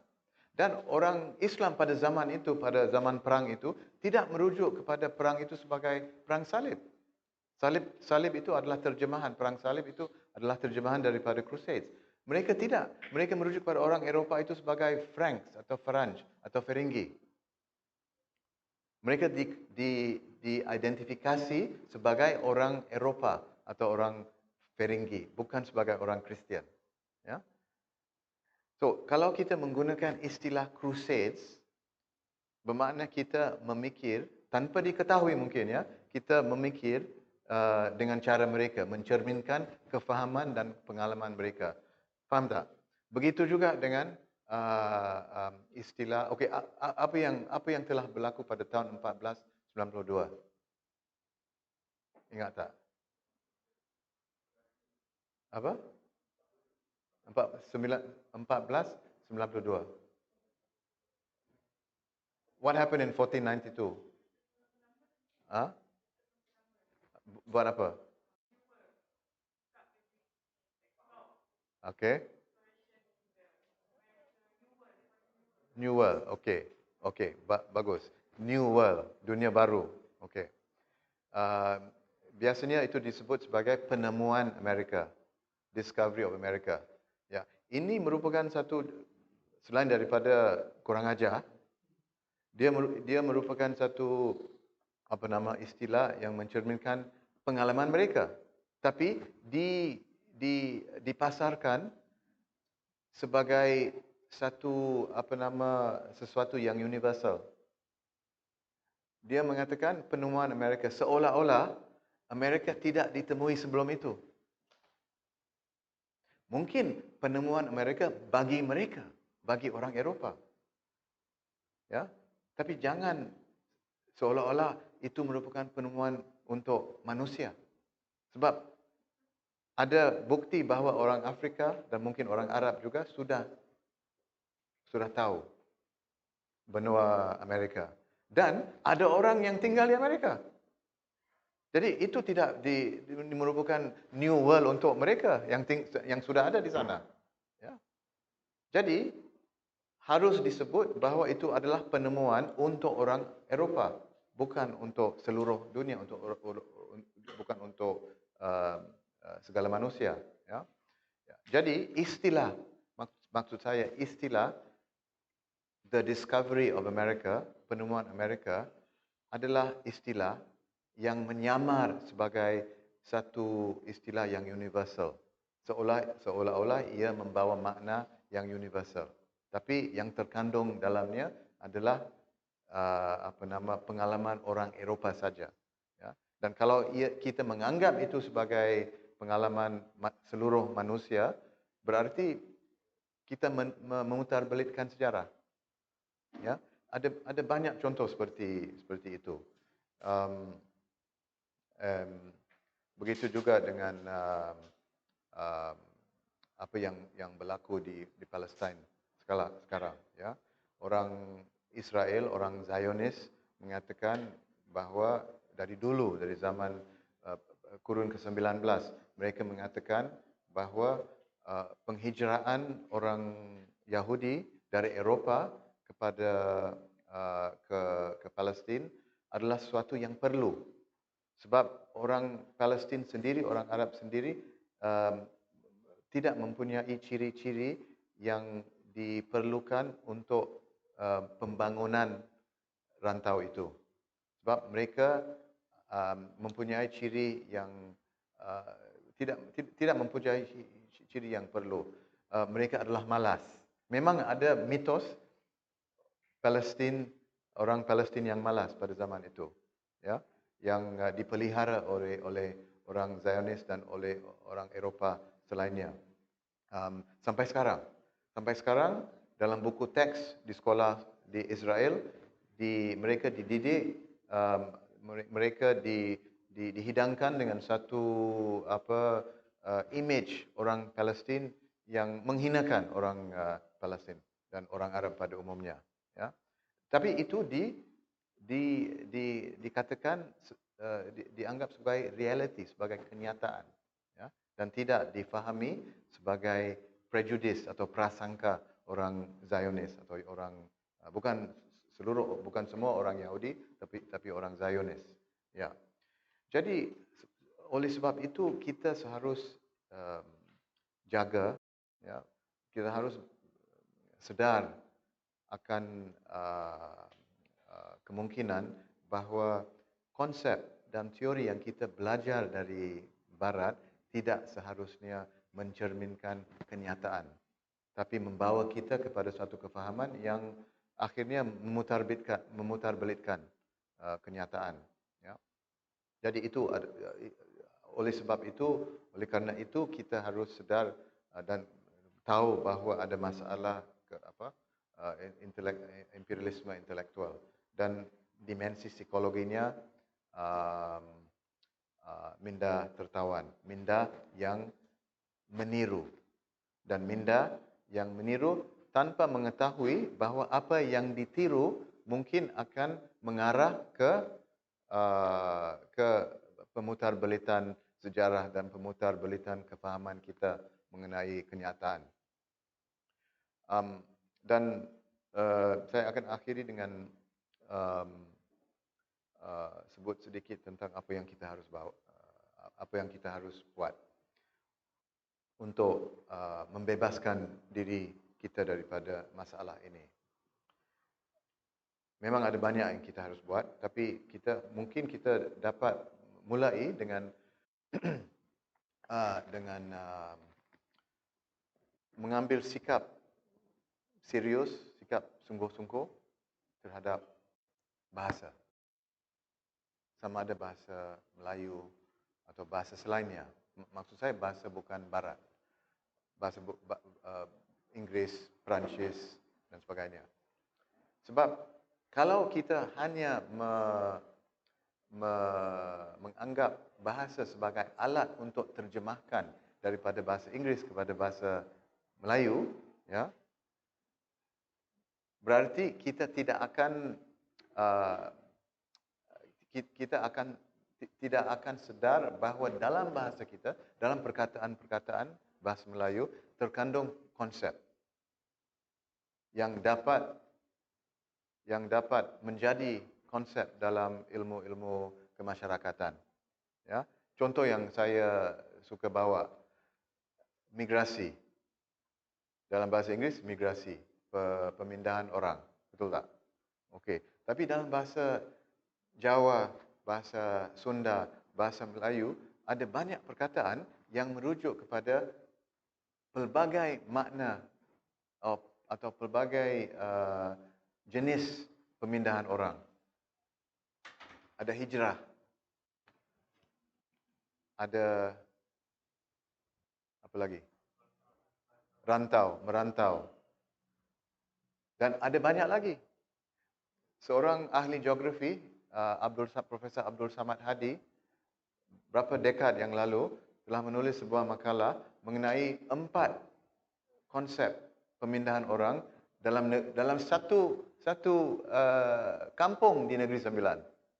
Dalam satu kampung saja ada 4 jenis konsep, 4 konsep pemindahan orang.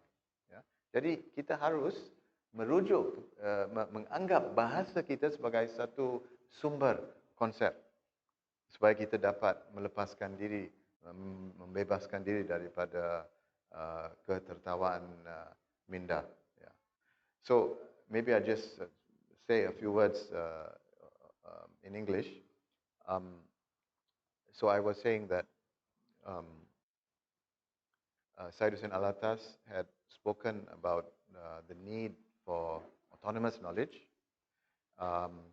for autonomous, he called for autonomous social sciences, meaning that we should be free as possible from many hegemonic orientations, the orientasi yang berkuasa, ya, free as possible from many hegemonic orientations, not just Eurocentrism or Orientalism, but also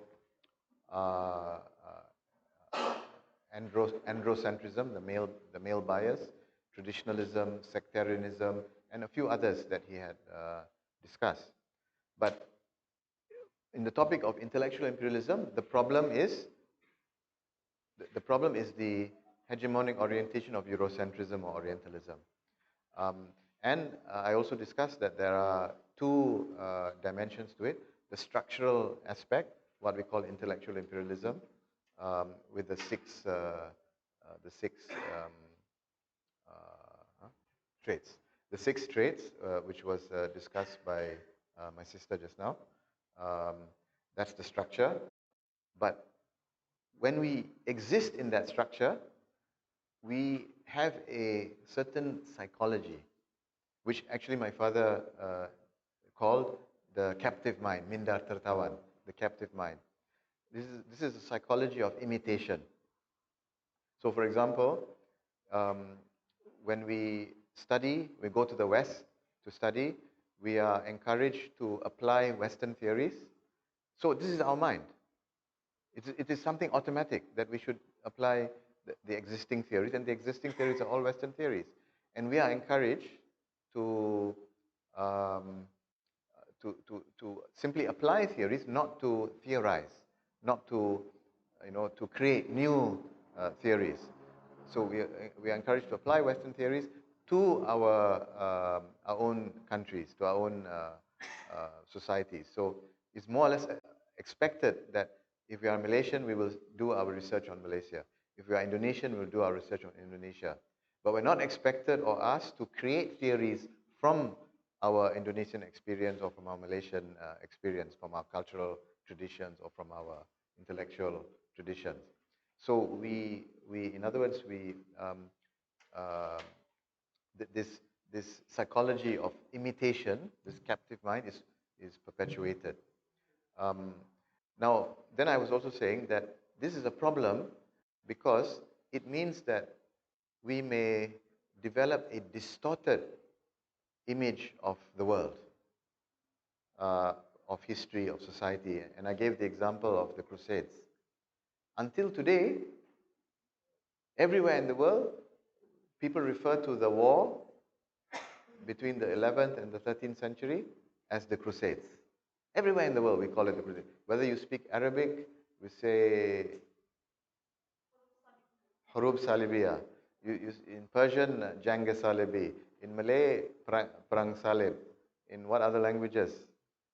Anyone knows any other languages? Yeah, in French. Okay. Of course, although in Europe we will expect it to be the same thing. Does anyone speak any other languages here? Come on, Malaysia is supposed to be among the most ethnically diverse societies. Anyone knows Tamil? Chinese, in Mandarin? Sacred War. Okay, Sacred War, as if it's a religious war. Yeah. So, what we don't realize is, the world adopted this terminology, crusades, in their own languages, in the 19th century. During the crusades, 11th, 12th, 13th century, the Arabs never called it crusades. The Arabs did not use Hurub Salibiyah in the 13th century. And they didn't call the Europeans Christians. They didn't see it as a war of Christianity against Islam. The Europeans saw it, the Muslims in those days saw it as a war of invading Europeans, Europeans invading Palestine. And they referred to the Europeans as Franks. The Arabs, in Arabic, Faranj or Ifranj, Franks. Our word in Malay, Feringgi, like Batu Feringgi in Penang, comes from Franks, from Faranj. Maybe via Persian, because the Persians, they don't say Faranj, they say Farangi. The Persians say Farangi. So the Malay Feringgi comes from Farangi. But for the Malays, Feringgi meant Portuguese. Right? But for the Arabs, Faranj or the Persians, Farangi, means all Europeans. So they saw them as Europeans, not as Christians. And the Muslims didn't see it as a Christian Islamic war. The Europeans saw it as an anti-Muslim war. And their perspective, when they say crusades, a religious holy war of Christianity against Islam, that's their experience and their perspective, but they generalize it to be a human, as a global reality, as a fact. And we have, without realizing it, we have adopted that idea as a fact, as an objective fact. That's why, and that's reflected in the fact that we are using the term Perang Salib. See? So, this is the problem. We are learning things which represent a European bias, a European experience, a European perspective, without realizing it. So,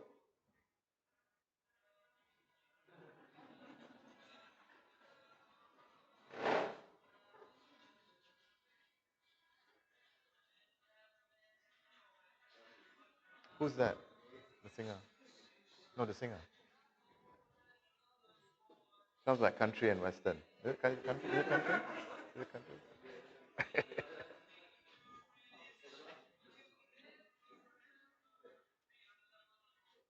Okay. It's okay, it's okay. Yeah, yeah. Yeah, no problem. That's okay. But this it's your what do you call it? Ringtone. Your phone ringtone. So dia pakai music barat untuk ringtone dia. So agak Eurocentric kan? Yeah. So anyway, I think you get the picture, right, about this problem of what do you call it? Imitation. So this is the root problem of intellectual imperialism, this imitation. And then I ended by saying that, if we take language seriously, don't use language only to translate, but consider the words in our languages as potential concepts. I was giving an example of migration, that in Malay we have many terms for migration. Each term is not just a different word. It refers to a different conception of movement of people. So hijrah, we have merantau. And then I was saying Professor Abdul Samad Hadi, a geographer, is retired. Many decades ago, I think in the 90s, he wrote an article. He was a professor of geography in UKM. 4 concepts of migration. One of them is Barantau. I forget the other 3, but I've written about it elsewhere. 4 concepts of migration from one village in Negeri Sembilan. Just from one village. You see how rich. When you take language seriously, you take reality serious, our reality seriously, not our reality, not just as a source of information, but as a source of concepts. You take it seriously, it's very rich, and we will contribute, we will enrich the social sciences and knowledge creation. Yeah, no, that's it. Thank you very much.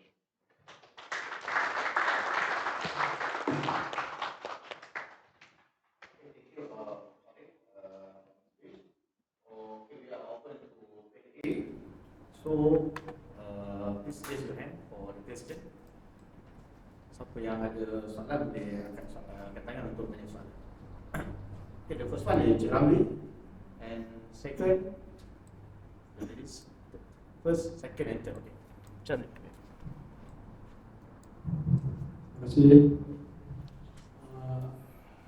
Memang tidak boleh disangka dalam hinaan Profesor Seksi atas ini seorang sarjana banyak hasilkan pemikiran-pemikiran yang hebat, termasuk menganalisis apa itu dia imperialisme, intelektualisme. Jadi dalam bacaan yang berhasil, memang limited reading about his ideas and his thoughts.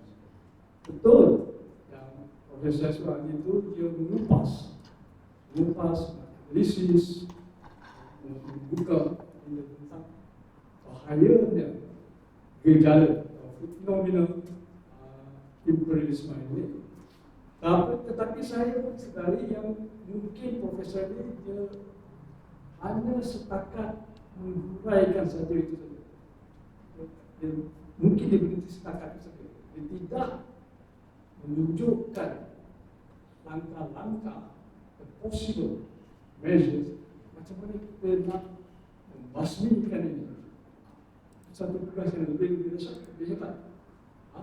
Macam misalnya katakan sekarang ni, kita ada dulu satu fenomena Mandirisme selama 22 tahun rosakkan negara.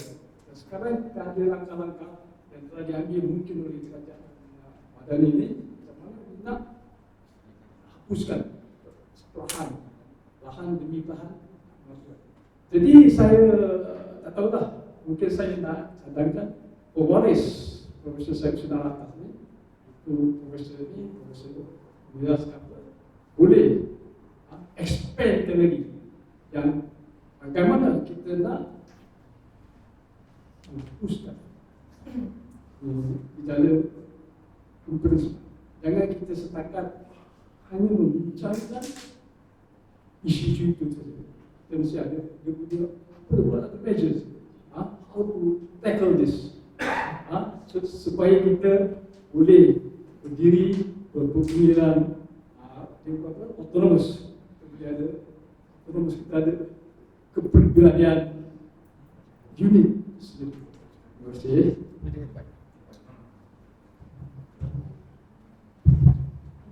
Mungkin akan guna bahasa Inggeris, sebab saya tak tidak.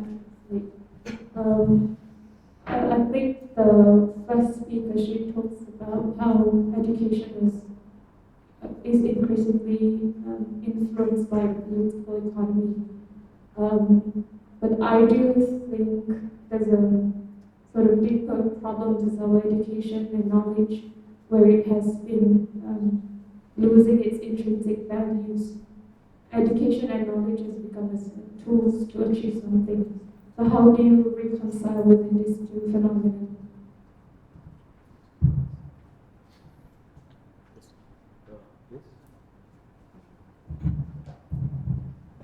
Thank you very much for a very important topic, really. Just a quick comment about what Professor Assad said about the war of names, actually. It's very interesting that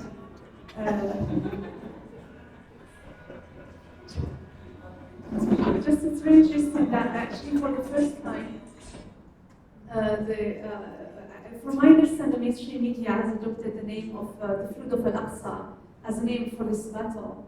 And it's because our Palestinian resistance became proactive more and more in the last years. Whether all in the previous years, it was the Zionist actually denomination that was adopted. This song actually pushed me to say something I didn't want to say first. So, when we talk about autonomous knowledge, it's very interesting that actually the Christmas that I think we're celebrating tonight became kind of this global event. Even though in the global south we feel maybe more closer to the Orthodox Church, and they celebrate actually the Christmas on, they believe that the birth of Jesus Christ is on January 11 and not tonight. Actually, tonight is the birth of the god Odin, the German pagan god. And according to the Bible, Jesus Christ was actually, our Palestinian Jesus Christ was actually born in the summer. So it's very interesting to see all this, how we see things actually. If I may say, thank you very much, Professor Munira, for the subject. It's very, very important. If I may just share very quickly my experience as a foreign student. I was running after the globally ranked universities, like if I'm to work for years to fund my studies, better to be like something cute to put on the CV, so hence my coming here to Malaysia. And there is a big problem from the university when it comes to the duration of the semester, the master. It was very important, very dramatical, etc. I had teachers, the lecturers that I had totally the impression that we were annoying them because they were so much in their research. I had lecturers during the COVID that says to us, like on Zoom, like just take a cup of tea and come back in 15 minutes, etc. So the whole lecture becomes just 1 hour time because he had research. The same person is specialized in biosafety, but when it comes to the COVID, they didn't want to inform the population about the vaccines and the repercussions, the consequences, etc. And this specialized in biosafety changed only his personal vaccine for another one. So we saw some things that are extremely worrisome about being an intellectual today. And I'm supposed to be valedictorian. I couldn't get a recommendation letter from this teacher because he said he was busy with deadlines. So it's very interesting. If I may ask two questions. For Professor Arantas, you're specialized in Ibn Khaldun, you wrote about him. At the time, people were encyclopedists, not only in the global south, but also in the north. Now we're more and more hyper-specialized, as Professor Munira said. So how do you see this? My mother studied 15 years ago, maybe. They had kind of more creative, from my understanding, teaching, in the meaning of they did also cooking, they do, carpenter, working with the wood, etc. Now even things that are more creative modules are removed from school because of this, I don't know, pragmatism maybe. So what does it mean? Like, is it a good thing to go to this hyper-specialization? Or should we come back to more like a different way of being, for example, to touch many knowledge and being very good in maths as well as in human sciences, for example. For Professor Munira, you are, I think, in Hong Kong and Pakistan, and what is very surprising for me, coming from a very different perspective, really, even though we're all in the global south, is really the production, recycling, reproduction of the yellow pearl in Southeast Asia, especially in ASEAN countries. So how do you link this with intellectual imperialism when you have scholars that graduated from English and American universities coming with this problem of theories here? Sometimes they are funded by the Secretary of State in the United States, and they bring people who say again and again this doctrine 50 years later. We're probably going to a war in the 15 next years here in East Asia, so how do you see things going this perspective? Ada soalan lain? Tak ada saya. Okey.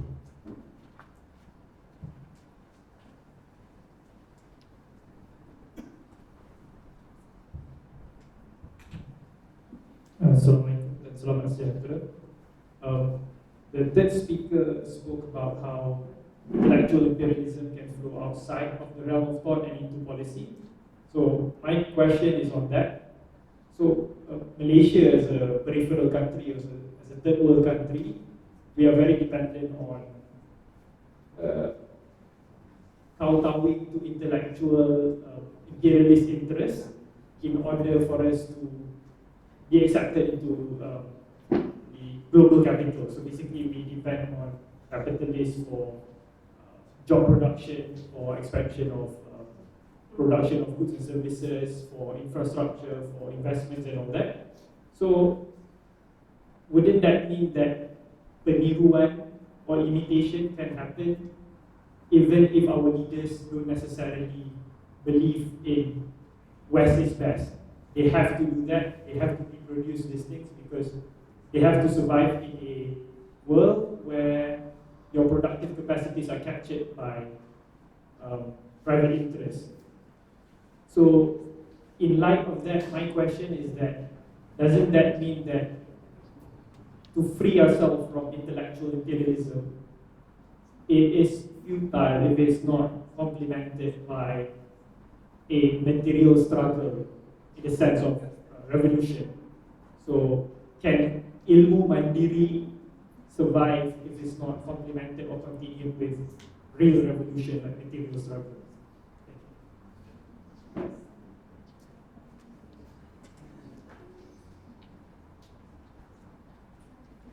Start dari Dr. William.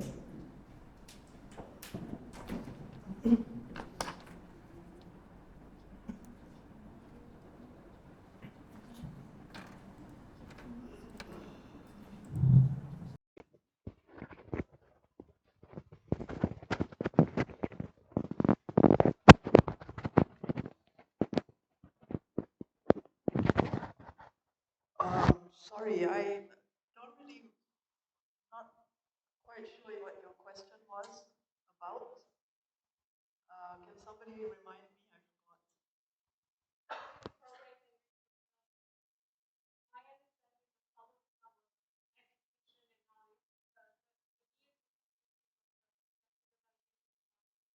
I think you said something about political economy, right?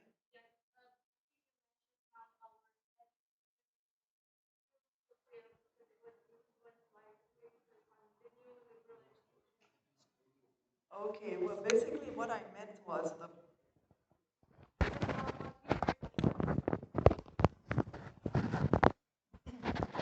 the problem I had in my mind was about why the quality of our education or the quality of our universities has gone down. I attribute it to many factors, one of it being the ranking system and how we are blindly following it. But the other part, which actually we should have another symposium or conference about it, is the role of politics in our universities and in higher education in the country, specifically in Malaysia, for instance. My experience is that the political interference is feeding the ranking system in so much as they want to um, direct universities specifically to cater for the market, what the market demands.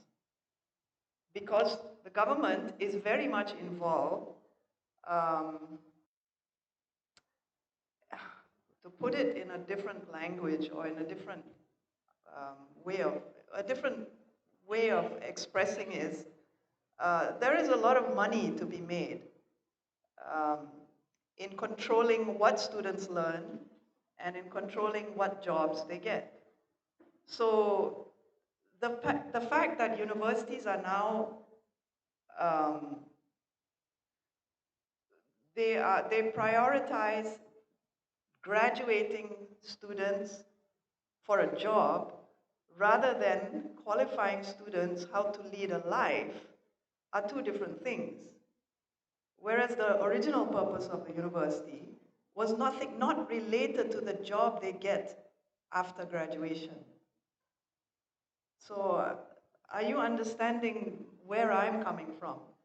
Because if you ask the employers who want, who have thousands of or hundreds of graduates to interview, if you ask them, they are dissatisfied with what they get because they fail the interview process. They're not concerned about the skills they learn in universities, in their specific majors, for instance. They are saying that if they lack the skills, they can have training on the job, the first 6 months to a year. Employers are actually unhappy with the quality of the graduates in terms of their personality, their soul, their ability to interact with each other, to think on their feet, the confidence level. So these are unquantifiable, or rather they are not the focus of these ranking companies. So that was my point. Is it clearer now? Okay. The other question about ASEAN, I think your question was how, can you say it again, please?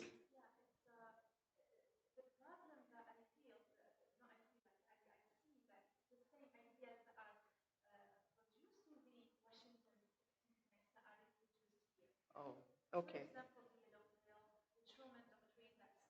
All right. I think, sure, okay.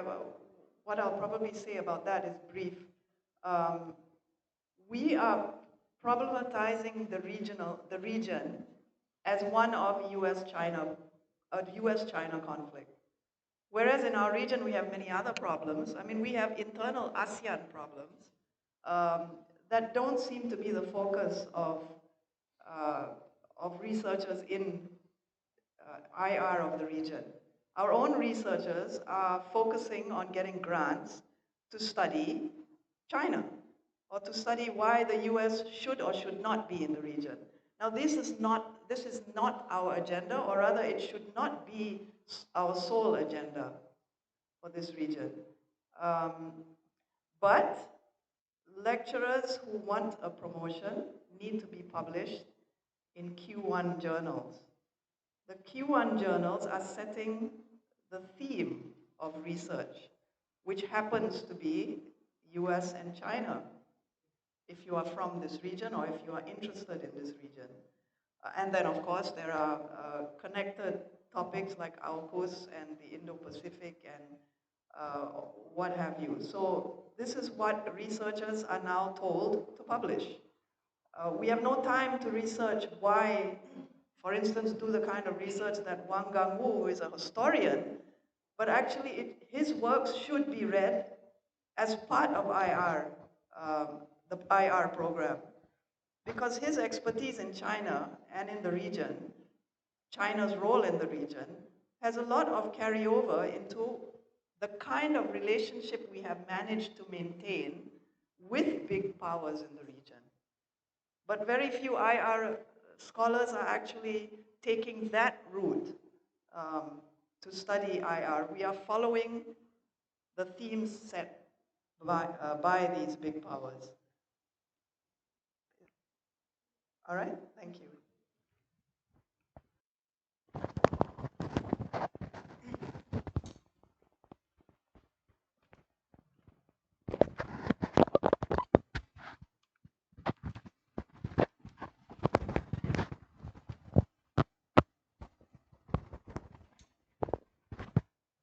Okay, I'll respond to the question by my friend Nazrin regarding policy making and also intellectual liberalism. I'm currently working as the private secretary for a member of parliament. So my job is involve policy making, speeches, reading acts, and everything. So with this in mind, before we go into the material struggle, which you mentioned just now, I might show and I think a very near instance of how intellectual imperialism exists in policy making process. As we mentioned, we are not talking just merely about political economy, but we talk about the domination of of certain class upon the subjugated class. So for example, I think because I saw many students here, so I think one of the most recent, not recent actually, it's quite an old example is AUKU, the University and University College Act of 1971. Um, the way AUKU is formulated back in 71 and the first amendment in 74 is the way it was formulated at the time. As I mentioned, the prime minister who called us lazy was the minister of education at the time. The university is molded in a form where students are just merely just merely come to universities to learn and then graduated. That's why there are so many restrictions in the UUCA. For example, regarding involvement in politics, which has been amended back in 2018, and the new amendment, which will come next year, which will be tabled next year in February, is regarding the management of money by the students themselves. Because one thing about intellectual imperialism is how the subjugated class is infantilized. We are treated as babies, as infants, as if we have no intellectual capacity to make our own decisions, as if we have no um, autonomy, to govern ourselves. So that is, I think, how intellectual imperialism is, being, or how it has crept into policy making. And of course, this is not a new thing. Professor Syed Hussein also mentioned this in uh, masyarakat membangun, sorry, intellectual in developing nations, intelektual masyarakat membangun. I think Professor Syed Hussein already mentioned this, and specifically involving policy making process in his book. So regarding material struggle, actually, in some sense, I do agree that in order to emancipate ourselves totally, especially as a country, as a state, is we lose our dependence towards the central world. How we do that? Of course, um, revolution is one way. Might be preferable for some. Might not be, might not be something of interest for some other part of or some other segment of the society. However, it is. I think history has shown us that um, in a very unipolar world, in a very unipolar world, I think since after 2001, or at least, so, no, even before.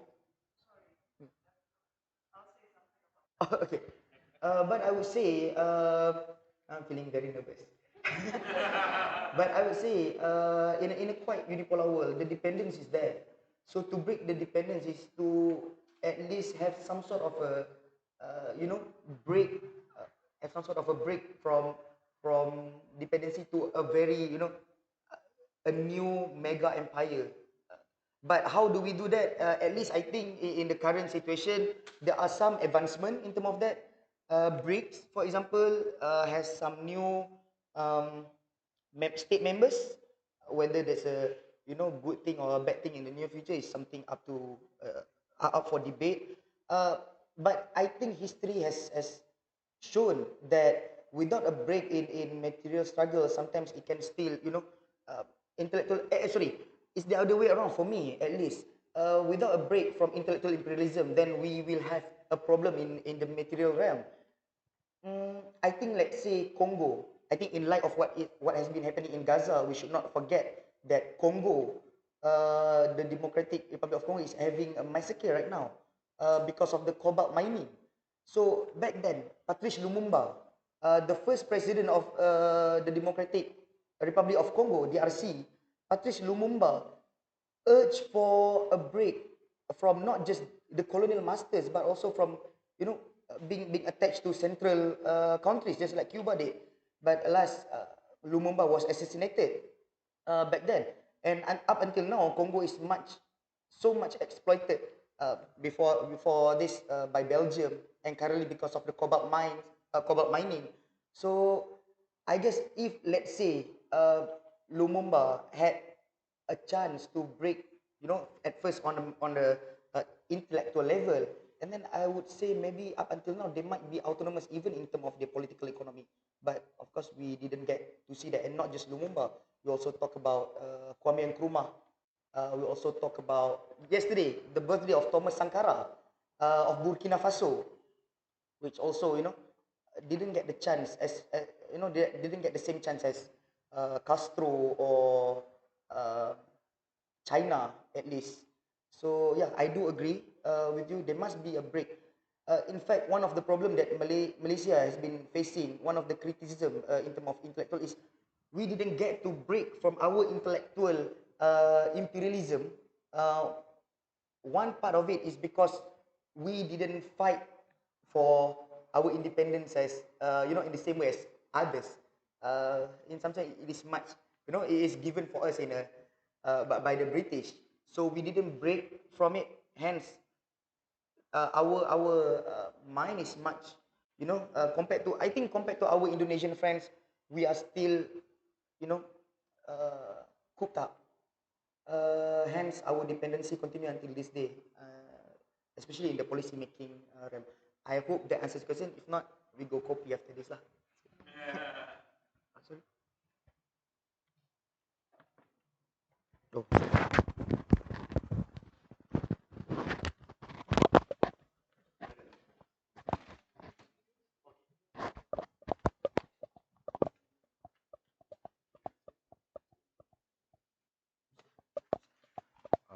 Okay, maybe I will respond to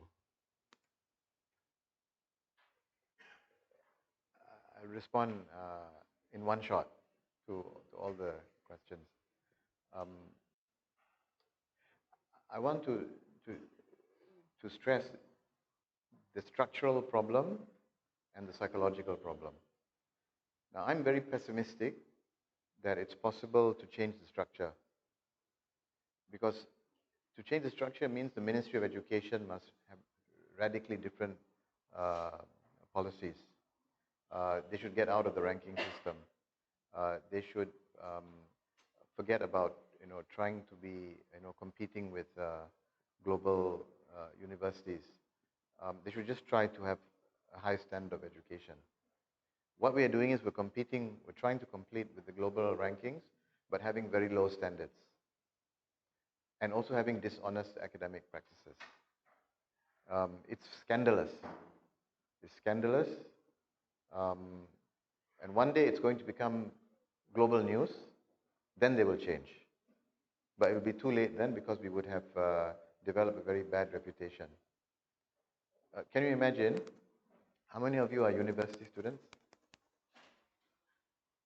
Quite a number. So, you know, in the graduate programs in the universities, graduate students, PhD students, as far as I know, are forced to publish papers with their professors, with their supervisors. They are forced to be co-authors. Rather, they are forced to co-author papers with their advisors or supervisors. This is already wrong. This is immoral. It's unethical. It's totally unacceptable in any proper university anywhere in the world, to force the student to co-author with the professor. Secondly, in many cases, probably the majority of cases, the paper written by the student, which is supposedly co-authored with the supervisor, actually the supervisor doesn't do any work. So what happens is it is not co-authorship, it is you say? Leaching. I wanted to say tumpang, but yeah, it's leaching. So the supervisor is not doing any work, but putting his name or her name there as a co-author. This is totally wrong. It's very unethical. Not academically speaking, it's unethical practice, not to mention immoral by any standard, secular or religious. Totally wrong. But the system forces you to do it. That's the problem. Right? This is one of the problems. So, and this problem has nothing to do with intellectual imperialism. Or maybe it does in the sense that because we want to be seen as top universities, our professors, our lecturers must have lots of publications. And one way to have lots of publications is to co-author your papers, so that if I have 10 PhD students, then I may have um, 10 articles, including the articles that I write. But in addition to that, I have another 10 articles. If I have 20 PhD students, then I have 20 articles. So it inflates your CV. See? So now this kind of thing is very hard to change, because this is our policies given by the government, by the Ministry of Education. And the problem is with the lecturers, I'm sorry to say, they don't fight against it. I don't think they fight against it. It's not something you can fight, in a couple of weeks. It takes years of fighting the authorities, the vice chancellors, and the vice chancellors, are not um, also thinking about breaking down these structures. Actually, we can think of many ways of solving these problems, right? And our universities treat lecturers in a very demoralizing ways. Clocking in, Munira mentioned clocking in just now. This ridiculous idea of having to clock in. Clocking in system is a system which is invented in capitalism in order to control and discipline workers. It's to control the working class, to discipline them. So that already is something problematic. Why do we have to do it for academic staff? Why do they need to be controlled in that way, right? It seems to me that if you want to have happy lecturers, happy researchers, don't have clocking in. Why must you do that? I don't understand why they must do that, but they do it, and they continue to do it. I don't think anywhere in the world, in most countries in the world, they don't do that. So we want to copy, we want to imitate, we want to, meniru the Western universities, but why don't we meniru in those things, in the good things, like they don't have clocking in, right? So all I'm saying is the structure is there, it's reinforced, we are forced to do it because of the Ministry of Education, so we can't get out of intellectual imperialism in that sense. At a psychological level, we can. Individual researchers may, if they are aware, may choose to extract themselves from this um, imitation, to be more independent-minded and to be in touch with your intellectual tradition, whether it's Malay tradition, Islamic tradition, or Chinese, or Persian, or Arab, whatever it is, doesn't matter. That means you are in touch with other intellectual traditions, and you write in a creative way. And you can still play the game by publishing in Q1 journals. That's no problem. This excuse that you cannot publish in Q1 journals because they don't accept work that doesn't conform to intellectual imperialism. This is not true. This is not true. There are by now many top journals which are interested to publish materials which are against the mainstream. So we have to at an individual level, we can remove ourselves from the imperialistic attitude. We can make an effort not to be a captive mind. But breaking the structure requires collective action by lecturers, by students. For example, I don't know whether the graduate students in our universities have protested. Have they ever protested? The graduate students? Protest. No, no. What I mean is a movement, a student movement, sustained over a few years.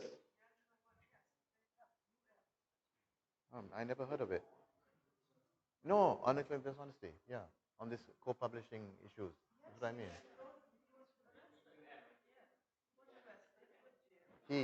mean. I'm saying a movement of collective movement. Yeah, exactly. Yeah. So these are, I have to say, these are excuses that they are giving. Not to diminish the effect of AUKU and ACTA, but in other countries there are worse regulations and students are out there. right? So to some extent, it's our fault. The students and the lecturers, who are not militant enough. I don't militant in a physical sense of, of harming of violence. I don't mean that. I mean intellectually and socially militant. In many countries with worse, more draconian laws, people are doing things. Um, I think the lecturers always complain to me. I'm a visiting professor at University of Malaya, so I have colleagues there. They always complain that they are forced to do this, forced to do that, but they don't go beyond that towards collective action. And I guess the unions also um, uh, have not been effective. So unless there is collective action, unless the Ministry of Education in all our countries, in the global south, can be influenced um, by pressure from lecturers and students, unless these things happen, changes will not be made. I just want to end by saying this. Why do we want to move away from intellectual imperialism? Why do we want to move away from being a captive mind? To me, there are three reasons. There's a theoretical reason, because being a creative mind rather than a captive mind means that you will be more creative in terms of generating new concepts, new theories, um, and being aware of the concepts and the theories and the terms which reflect a distorted reality, right? So that's one thing. So when you study migration, for example, if you are in Africa, in tropical Africa, you must be aware that the African people in tropical Africa have got concepts of migration, and those concepts must come into your social science. And same thing when we study, in the Malay world. Malay world, um, in Western sociology and Western history, town and country is the main concept, right? Because the history of the modern West is the conflict between the town and the country, the feudal classes in the country and the bourgeoisie in the town. So town and country. Kota dan desa. In the Malay world, that's not the fundamental distinction. The fundamental distinction between laut dan darat. And even on land, on darat, we have ulu dan ilir. Talking about water. So the fundamental concepts will be different also. We have to be aware of that. So theoretically, it's important. Secondly, aesthetically, we want to be creative minds, not captive minds. Why? Why do I mean aesthetic? Why do I say aesthetic? Because it's just interesting to be exposed to other ideas and concepts from different intellectual traditions, right? So, has anybody heard of Lu Xun? Lu Xun. You have, because you are Chinese. Anyone else? Lu Xun? Lu Xun? Yeah, Lu Xun is a Chinese writer. I think he was writing about 100 years ago from China. Very interesting. His works have been translated to English. The Madman's Diary, or the True Story. I think it's called the True Story of AQ. Very revolutionary writing. Critical of westernization, but also critical of imperial Chinese culture. Very relevant for us. If we are critical of feudalism, we are critical of authoritarianism, his writing is very relevant. But why is it that we only know Joseph Conrad, we only know Shakespeare, we only know the usual, British, English writers? We don't know Chinese writers from China, Russian writers, African writers. Interesting, important theoretically, but also interesting. We should be open to that. I mean, if I tell you, any of you, right, any of you Malaysians, you should not be interested in nasi Arab, mandi. You should not be interested in, in Mughal food. You should not be interested in nasi kandar is Malaysian.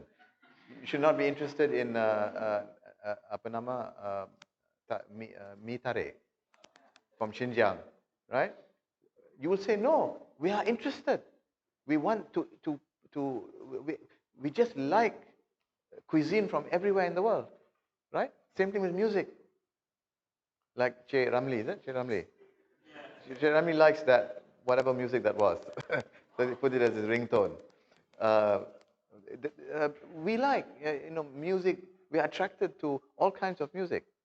Western, country, blues, rock, Rai music from Algeria, Uh, and no one, people tell us you should not be, we'll say, no, I'm interested, I like it, I enjoy it. Why is it not the same for knowledge production? That I'm interested in ideas and concepts, simply as a matter of interest from any civilization, not restrict our interest to Western knowledge or concepts. Right? And finally, why we should be interested in getting out of mental captivity to be creative minds politically, for political reasons, because we want to change the world. We want different new ideas to change the world, because the world is not right. Like, for example, what can we do? What can Palestinians do? What can the world do to help Palestine? What is the world doing now? Making resolutions. That's all. Talking. But we need ideas as to what to do. For example, the Arabs can do a lot of things. The Arabs can, the Egyptians can just block the Suez Canal and tell European and American ships you can't go through the Suez Canal and trade. That will really affect their economy. It'll really screw them up. The world, or at least the Muslim world, can say no ships that come from Israel or owned by Israel or carry goods that are produced in Israel can come to our ports. The Arabs can do an oil embargo like they did in the 1970s. The Gulf states, Qatar, Emirates, can threaten to withdraw investments. You know better about all the possibilities in international relations that Arabs can do, or Muslim countries can do, or third world countries can do. We need these kind of new ways of thinking. Otherwise, you will never get the Americans to stop supporting, or the French, or the British, or the Germans to stop supporting Israel, right? And also, talking about Palestine, the way we think, even in Malaysia, about Palestine is not correct. Our newspapers, our media should be talking about colonization, because it's colonization. It's not occupation. Occupation is part of it is occupation. Occupation is a lesser problem. It is colonization since 1948, right? And our newspapers should be calling Zionism as apartheid and racism. It's a form of racism. And this is not an emotional, statement. This is being said by Jewish scholars themselves. Israeli Jewish scholars speak about ethnic cleansing. Ilan Pappé, the new historian, Ilan Pappé, he calls it ethnic cleansing. He's got a book called The Ethnic Cleansing of Palestine. And many Jewish scholars and activists have said that apartheid in Israel-Palestine is worse than it was in South Africa, right? So we need to think in alternative ways. Not just because it's interesting, not because we want to have new theories, because we want to give a different, to create a different vision of reality. I'm just giving the example of Palestine, and push the world to help to bring about these kinds, changes, so that things can be better. So theoretical, aesthetic, and political reasons for getting out of mental captivity.